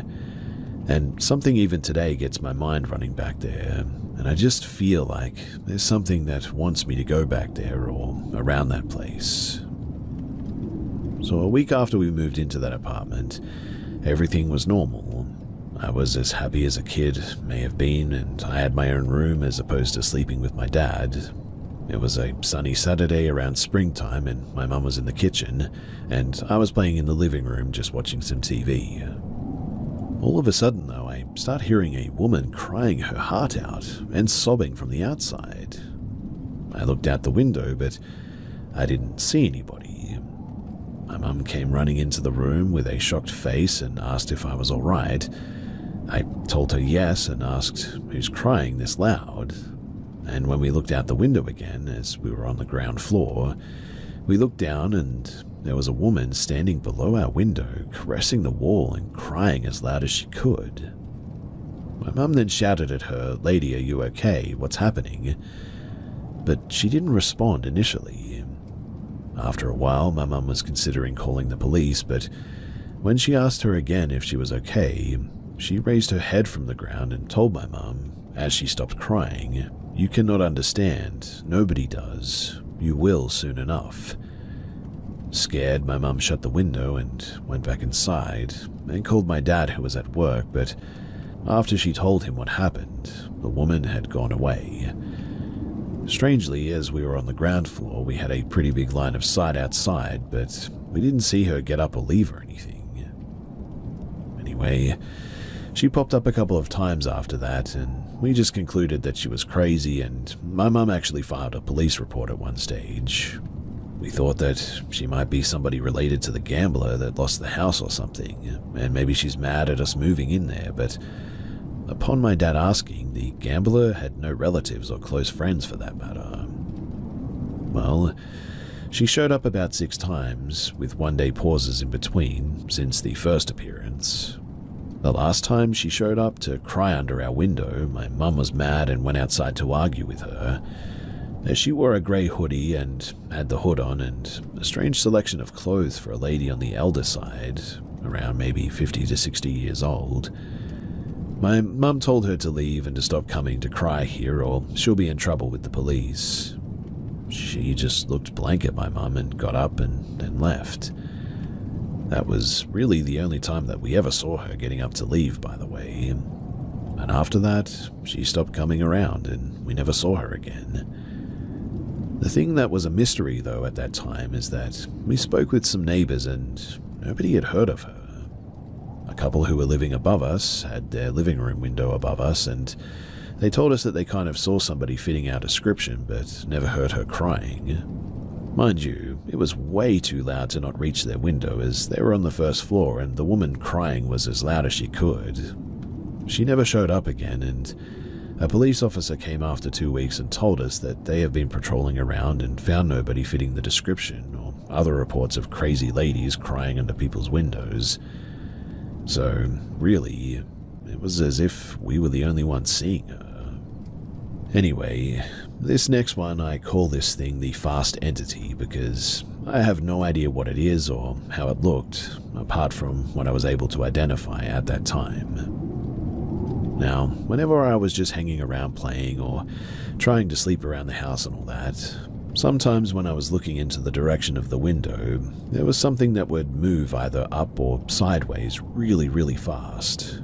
I could see that it was black, but it was so fast that I could only catch it in the corner of my eye every single time, like a big bird flying really close to the window at incredible speed.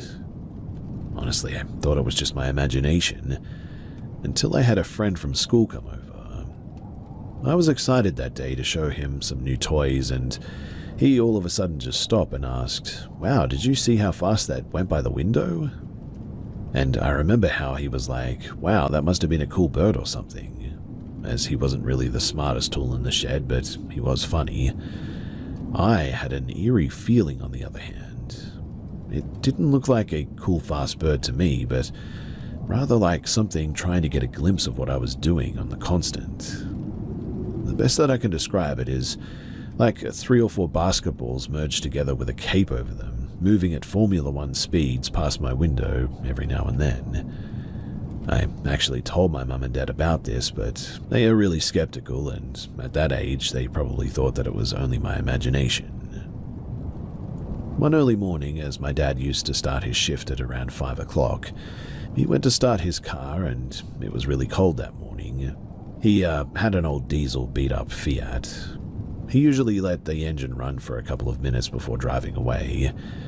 As he was sitting by his car sipping his coffee, he saw an elderly woman kneeling and leaving something at every door. The entrance of the apartment building had a big see-through door.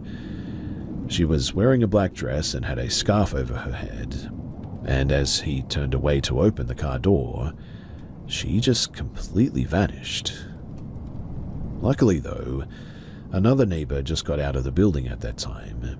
My dad started chatting with him and asked him if he saw this woman inside, and he told my dad, "Oh, it must have been the cleaning lady. She usually mops the building, but she comes at around 9 or 10. It's a bit early for her to be here right now." My dad went briefly into the entrance hall of the building, and all he could find was dust thrown at every doorstep. Strange, as it was snowing outside and the ground was soaked in snow and mud. He just left for work in the end, and really he tried to forget it. Now, my mum just got a job at this point, and at this time for me to spend some time alone, I would get home from school and I would just be, well, alone. But I had a cousin older than me, and she usually came as I finished school to stay with me until my mum got home from work. I was in the 1st grade and she was in the 9th grade at that time. I finished school at around 12 and she usually finished her class at around 1 o'clock, so there was almost an hour that I had to spend alone at home every day. My mum always finished at around 5.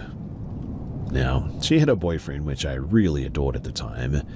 He was a really cool guy I looked up to, and he was into dirt bikes, bikes in general, and all the cool stuff that a 1st grader might find really interesting. My cousin usually came together with him, and they'll play with me until my mum would get home.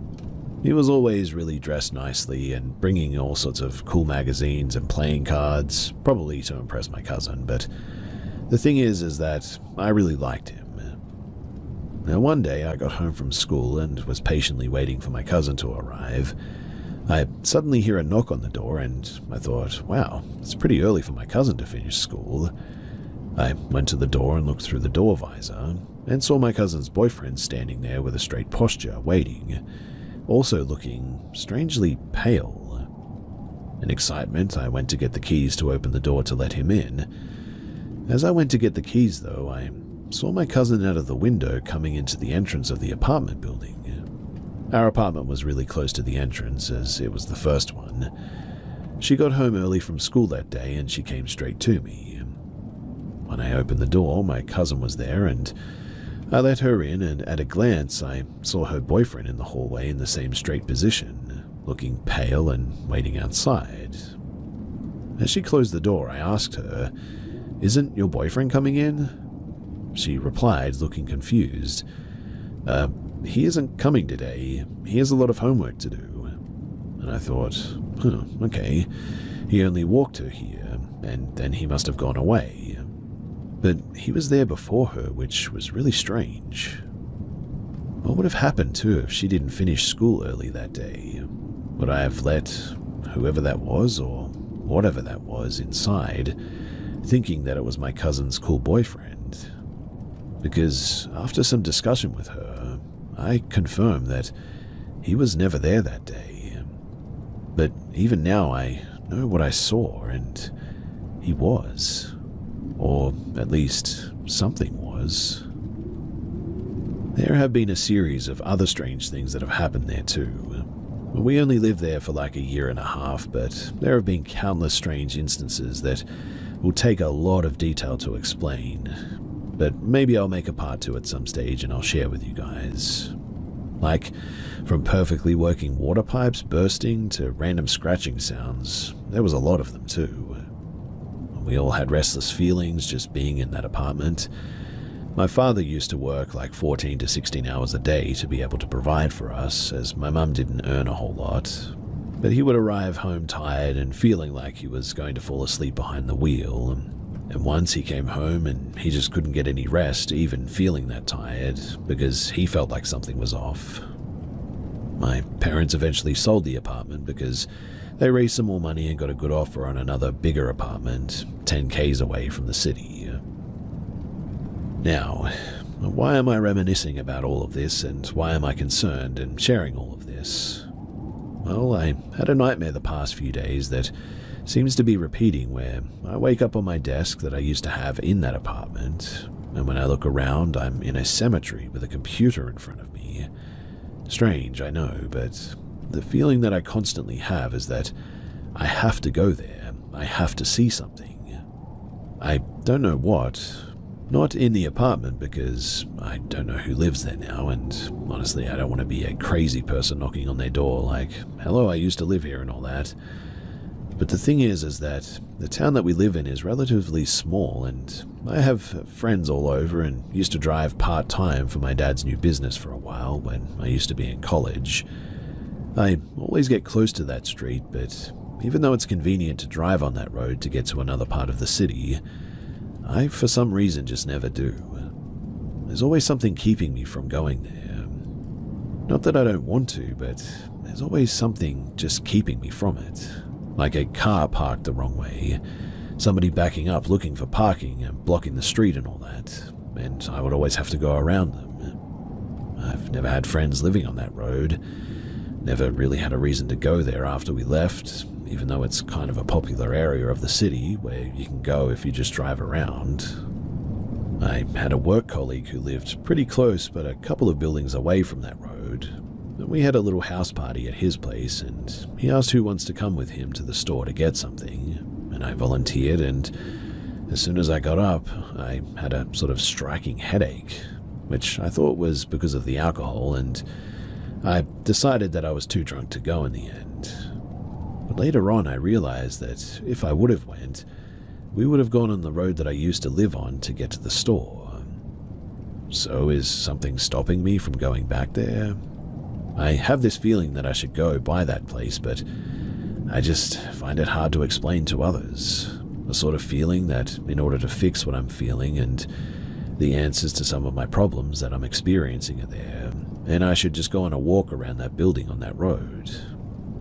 My question is, though, am I being deceived? Could something want me to go there that isn't good or good-intentioned? Or is it the opposite, and I have to solve this now that I can? And if I decide to go to those measures, can I protect myself should any of this be real and try to hurt me? I am pretty skeptical when it comes to these things, but the feeling is so strong that I'm starting to question my sanity. I don't know. Maybe it's better to be safe than sorry. If anybody hears this and wants more details or specifics, I would be happy to share more in the second part that I might write up at some stage. In any case, I appreciate you hearing me out and any advice that you may be able to give.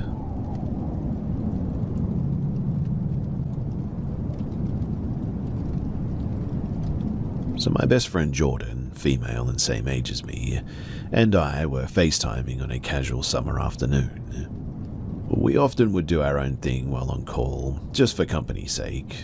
For illustration, I mean that she had a vanity in her bedroom where she would keep her iPad propped up that gave a view of the chair that she sat on when using the vanity, and the blank wall that it faced. On the other side of the vanity was a wall that was shared with her closet.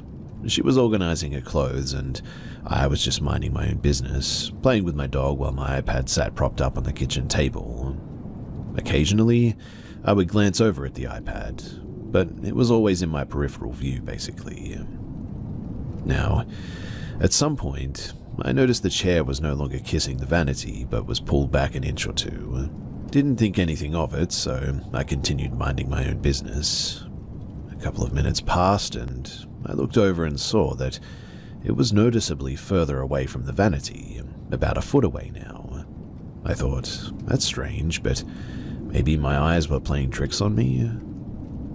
Another minute passed, and when I looked back over, the chair was a solid few feet from the vanity now, and at this point, I knew something weird was going on. Was she playing tricks on me? Was I not noticing her coming into the camera view? I thought that I would have noticed in my peripheral vision. I could also see her moving things in the closet the whole time, but I don't know, maybe I was wrong. At this point, I said something along the lines of, Jordan, why has your chair moved so much? She then walks out of the closet to where I can see her and looks visibly distressed. She's never been the type to play pranks or lie or anything. We are best friends to this day, and she is virtually incapable of lying. So, I believe that she didn't do it. For context, I could see the entire chair at this point, the floor around it, and everything as well, so I could see that nobody was moving the chair. She was also home alone at this stage. Then, all of a sudden, the chair literally flies backwards into the wall. We both screamed bloody murder. I have never had such a visceral reaction to something in my life, in fact. We didn't know what to do or say for a minute. We just sat in deafening silence. She moved the chair back to its proper place, and we decided to carry on and try to ignore what had just happened, probably out of fear to acknowledge it. She then tells me that she needs to grab some trash bags from downstairs and that she'd be right back. Now, this is where things get pretty intense and pretty unbelievable, I know that. It's so out of this world, in fact, that I truly cannot comprehend to this day how or what actually happened, but I went back to playing with my dog when I got a sudden urge to look at the camera, and I swear that a rope, think noose-like, drops and hangs from what I assume is the ceiling, but I couldn't see it as it was out of camera view. I instantly hang up the call and start bawling my eyes out. Honestly, it felt demonic. I got a call back from her a few minutes later, still in tears. She looked concerned and asked what had happened. I said to her, "Do you own a rope?" And she said no. I said, "Did you drop a rope in front of the camera?" And she said no. I then explained what happened, and she didn't believe me at first. But the measure of my distress indicated to her that I was definitely telling the truth. Now, I admit that she very well could have been the culprit, but this was 11 years ago, and she would not be capable of holding onto a lie for this long, I think. But we still talk about that day a lot, in fact. I know how insane this sounds. I know this feels like a scene from The Conjuring and couldn't possibly be real, but I swear to you, on my dead brother's grave, that this event is real. I struggle to tell people about it because I know just how insane I sound when I say it. I've had many other paranormal interactions, but nothing ever like this. So, if you have any thoughts as to what this could have been, Other than maybe she was a mastermind prankster, then I would love to hear it. I know for a fact that the chair wasn't her because, I could see with clear visibility that it wasn't. That much is clear to me.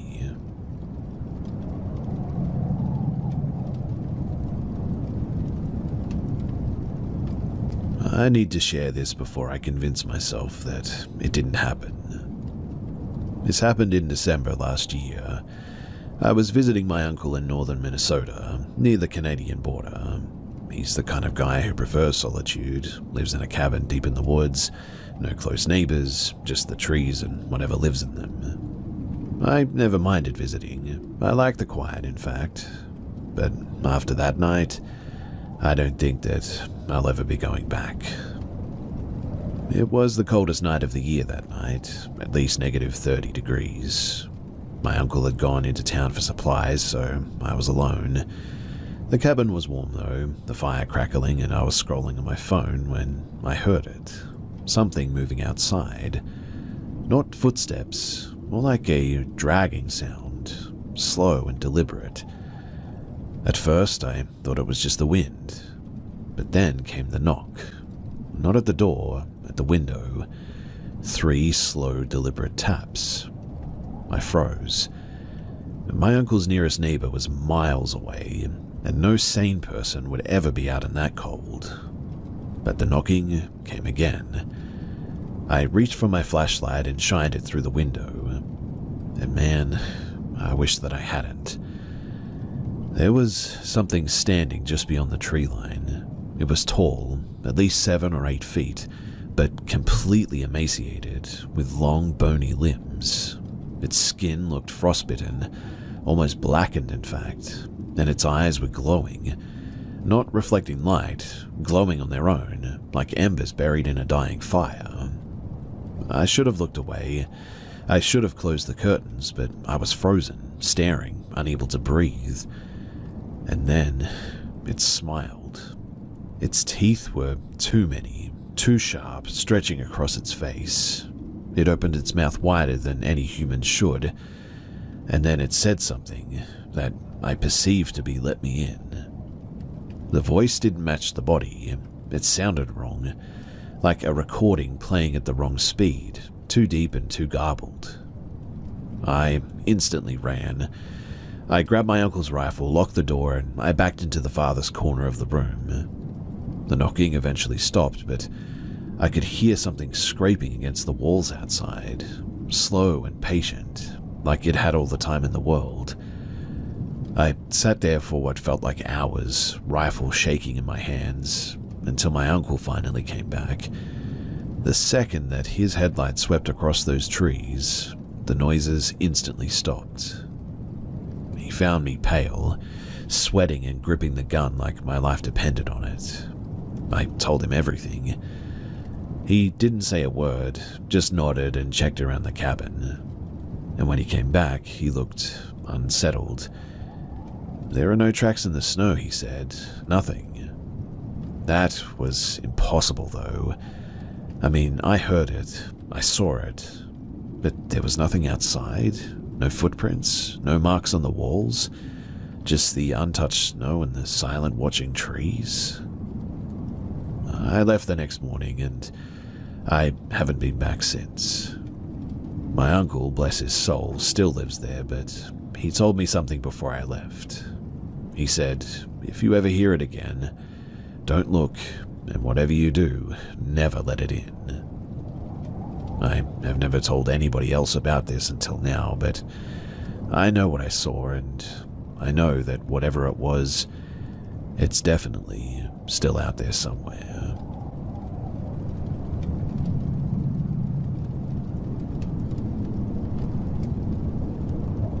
This happened about 4 years ago. I was dating a man who was an extreme skeptic when I've always been a 100% believer, even with only one personal paranormal experience before, which is a cool story, but for another time. He and I had been dating for about 3 years at this point, and I've always had a rule about no pranking, scaring, or tricking my partner, and I've always been completely honest with him, and he had the same values with me. Despite him being a non-believer, to this day he has always said that what he experienced in this story was completely unfabricated, and to his dissatisfaction, he still has no explanation for this event, even though he had mulled over it far too many times in all these past years. And this, even after he had ended things between us. He still maintains his skeptic status, but if you ask him to logically explain this incident without paranormal activity of some kind involved, all he says is, "I don't know." So, let me tell you what actually happened. Also, if anyone has had a similar experience or can offer any insight into this, I would love to hear it. So, one afternoon I was getting ready to go out on a date with said boyfriend. I like to do heavy makeup looks for fun when I go out, so per usual I was standing at my mirror on the dresser, creating some eyeshadow look, which notoriously took a bit of time. My boyfriend decided to go outside while I did this. He wanted to clean up the back porch a bit. So about 15 minutes into me doing my makeup while listening to some songs, played Outlook on my Google Home, but not singing out loud because I didn't want to mess up my makeup, my boyfriend comes barreling in the front door and rushes to where I'm at in my room. He is completely out of breath, looking at me expectantly with tears in his eyes, as if I'm supposed to know what it is that had him in this state. Which, for context, he was the least emotional person that I had ever dated. I had only seen him cry about 5 times in our whole 4-year relationship. So, obviously, I'm really confused. As if to try and make any sense to me, he yells, "What's wrong?" Still looking frantic and out of breath, I, of course, just say, "What?" And he repeats himself again, just looking at me.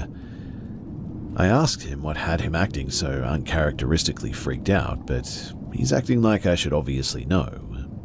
Confusion between us continues until I finally get him to explain what he's trying to ask me.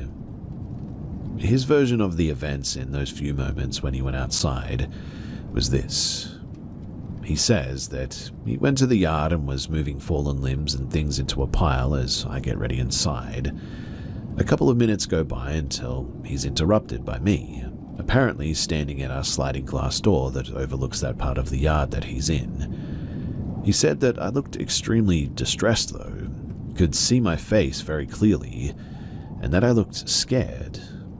He then heard me bang on the door to get his attention, as if something was urgent, and then heard my voice yell from inside, "Get in the house, I need you now, come here now." Obviously, he doesn't hesitate, figuring that something was very wrong, or that I might be in danger somehow, which is when I see him coming inside. Honestly, I thought that he was pranking me at first because, I haven't moved from where I was at, and the curtain on the sliding glass door was covered still, but like I mentioned before, it was not in our nature to joke like that. He thinks the same thing of me when I said that I've been standing in front of my dresser the entire time. I had him repeat these events, and he did so sounding just as freaked out as he initially did. He said that he saw, very clearly, me, full body, and distinctly heard my voice, which he said he could never mistake my voice for anybody else, like a neighbor. He said that he watched my mouth yell these words to him, and I looked like I was the one who was really freaked out. There was nothing there when he looked for me in the living room next to the said door, and found me in my room holding up a makeup palette on one hand and the brush in the other. I wasn't even singing along to the music that I had playing, so it's not like he heard my singing and mistook it for whatever just happened. Nothing like that had ever happened between us since then, too. Fast forward a few years to my next boyfriend, though. I still lived in the same house and had told him this story when we were first getting to know each other, as I've always thought that it was interesting. He was a mild believer in paranormal activity, but didn't have any stories of his own. A few months until us dating after, he started coming into my house often, and he had his own experience too. You see, he went out to his car at night and had sat down in it. He'd been out there for a few moments while I was inside watching TV in bed. He comes in a couple of minutes later looking confused and asks me if I had stepped outside or had called for him, which obviously I didn't. Then he tells me that it's weird that I didn't because he distinctly heard my voice, almost in his ear while he was in the car smoking. He said that he heard me say as clear as anything, "What is that?" in an upset tone. When he turned around expecting to see me, there was nothing. He thought about what had just happened for a few seconds before getting out of the car and coming directly inside to see if it somehow was really me. And I can confirm that it definitely wasn't. I've never had any personal experience like this, or any paranormal experience in that house at all. I no longer live there, however, but I thought that this was worth sharing as it's always just bothered me a bit, and sits in the back of my mind a fair bit. So, does anyone else have any kind of experience with this sort of stuff themselves? And if you have, what was it and what did you do about it?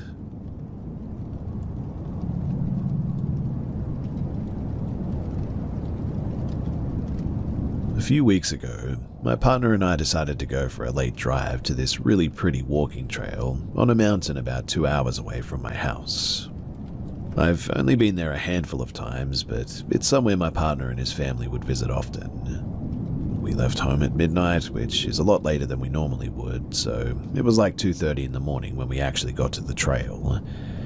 I had a weird feeling as soon as I got out of the car though, but I get that every time I'm in a bushy area, so I brushed it off. This walking trail, it twists you through the bush on a dirt path, down a bunch of stairs to a cave with glowworms, and over a waterfall that eventually loops back around at the end. I stopped at a sign just before you walk into the bush to light a J, and I heard what sounded like somebody walking in the bush off the trail. Again, I just brushed it off as being a big lizard or something. However, that eerie feeling was more intense now for sure. Every few steps down the trail, I was turning around to look behind me. It sounded like somebody was walking behind us in boots. Anyway, we get to a point in the trail where you can start to see the waterfall, and you have to start walking down the stairs. They also kind of bend a little bit as you go around the corner. My partner stops in front of me, and as I'm turning around to check behind me, I hear a female voice say "stop," clear as day in my ear. It was not really a threatening voice, but it sent a cold shiver through my whole body, and I immediately knew that something did not want us there. Before I could say anything, my partner turns around and says, "We should leave." I agree, and we basically run out of this trail, both of us now checking behind us. As we exited the trail, still running, my partner turns to check behind us one more time and stumbles into me, nearly tripping both of us over in the process. We have never pulled out of there so quick, and when we finally felt safe further down the mountain, I told my partner what I had heard and asked him if he had heard it too, and that's why he wanted to leave. He said that he didn't hear the voice, but he could tell from the sound of the waterfall that the river below it was really high up and it was probably blocking our path. He did say though that as he was leaving he heard some weird clicking noises and that's why he fell into me. I also heard those noises, but at that point I didn't want to look behind me and I just wanted to get the heck out of there. After talking to my partner more about it, he told me that a few people have died in that river from jumping off the waterfall, and oddly enough, when I heard the first noise, I was reading a sign warning people not to jump from the waterfall to the river, and that there was a fine if you were caught swimming in the river as well.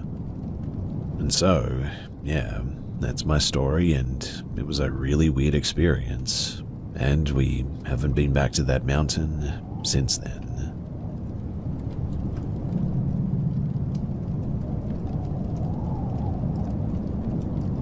This first strange event happened when I was alone in our computer room, playing some old first-person shooter with my buddies, when I got a whole body chill and noticed my hair stand up on my arms and legs.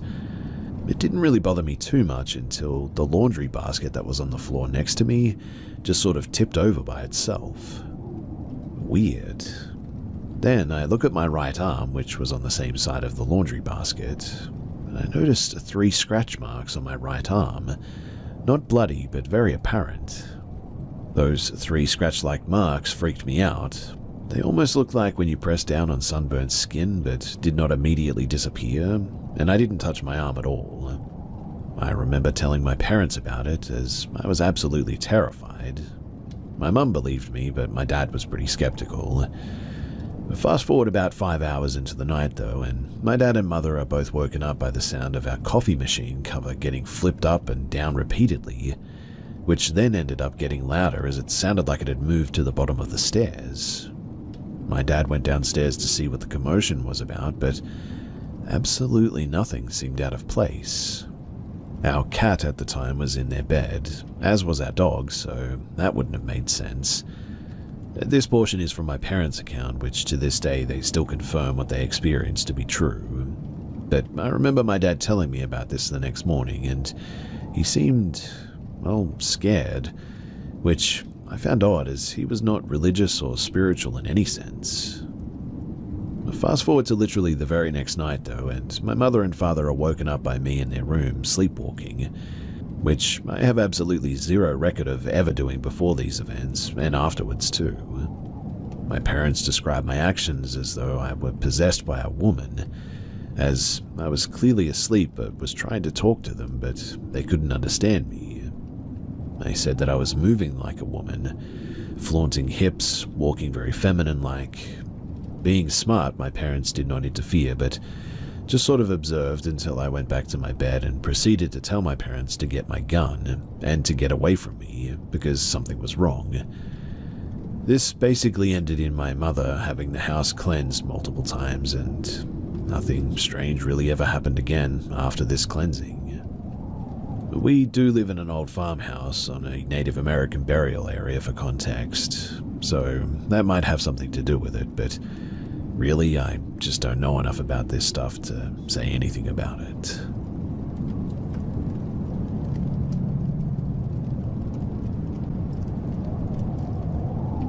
This happened almost a year ago, on November. I used to live alone in my house, which itself is in an area where not many people live. Back then, I was pretty bored as I hadn't been talking to my friends that much and wanted to do something exciting. That's when I saw the opportunity. I used to be fascinated by the concept of Ouija boards. I wasn't a believer, but I still wanted to try and see what happens. I decided to do it at around 2 a.m. and I needed a Ouija board obviously, so I made one after searching for designs from the internet in the evening. It was made out of cardboard, and afterwards at night, I set up the board to get started. Initially, I was actually scared because it's really quiet here, especially at night. You can only ever really hear insects from outside, and that's pretty rare as well. But I lit up a candle. I don't know why, but I thought that it would be cool to do this, and closed all the curtains. It was just that one flame from the candle lighting up the whole room filled with silence. I moved the planchette and asked some questions. Took inspiration from some experiences I read online, like, is someone here? Waited for a minute, and then asked 4 to 5 more similar questions to get more clearance, but it just wasn't moving. While this was all happening, I will admit that I was pretty scared because of the kind of atmosphere that the room had.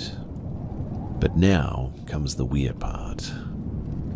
So, I was doing this sitting on the floor and facing a door, when I suddenly heard that door's metal L drop being banged once and a shadow kind of thingy from the light underneath the door, as if there was somebody else that moved across the door suddenly.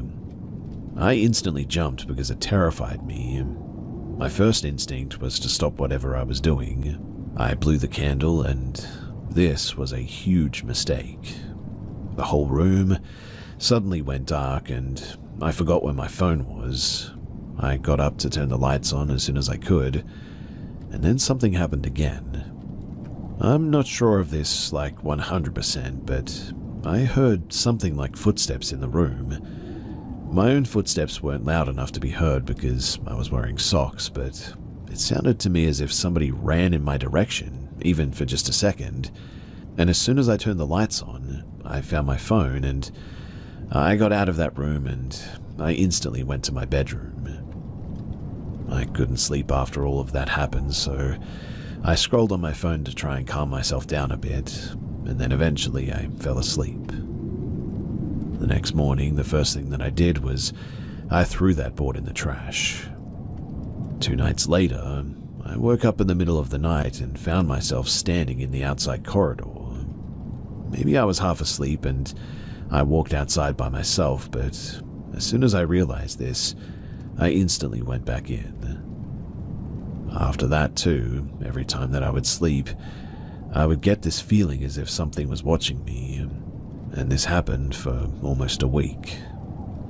I tend to get a bit teary-eyed when I think about this.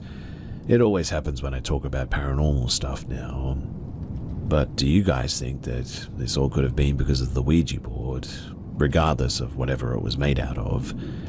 Or do you think that this is something else?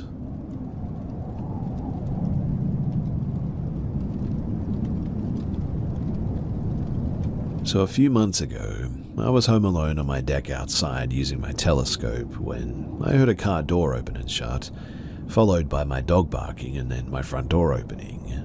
I figured, oh, my mum is just stopping home. Sure enough, within 3 seconds, my name is being called and yelled repeatedly from inside, along with "Are you home?" or "Where are you?" which, in hindsight, is a bit strange because my mum knew that I was home. The dog is still barking by now, and I can hear my mum walking down the hallway, so I'm thinking, well, she'll just see me on the deck and stop yelling. She doesn't have to worry about it, and I don't have to go, so it's fine. But I never saw my mum, and I just heard her. It was around 25 seconds later of this yelling, moving about the house, and I'm getting a bit worried because I had told my mum before she left that I would be outside. Stupid me opens the back door to go inside, and the house is suddenly completely silent. No dog, no mum, and all the doors are locked. If this was a one-time thing, I would have attributed it to me being tired or stressed, but no. For the past few years, I've been very aware that something tends to be around me. Like, I'll have experiences all the time, except they're never really scary like this one. Before, I could coexist with it, like, whatever, you're cool, dude, I'm not bothered by you, but this time it just felt really, really different. I still tried to pay it no mind because I live in Appalachia, and if you've heard something, then no you didn't. But it still kind of freaked me out. Could this have been something different from whatever I was so used to coexisting with before? Like a different spirit thing, if it was that? Or was it the same thing, and now I'm just realizing how ominous all of this really is?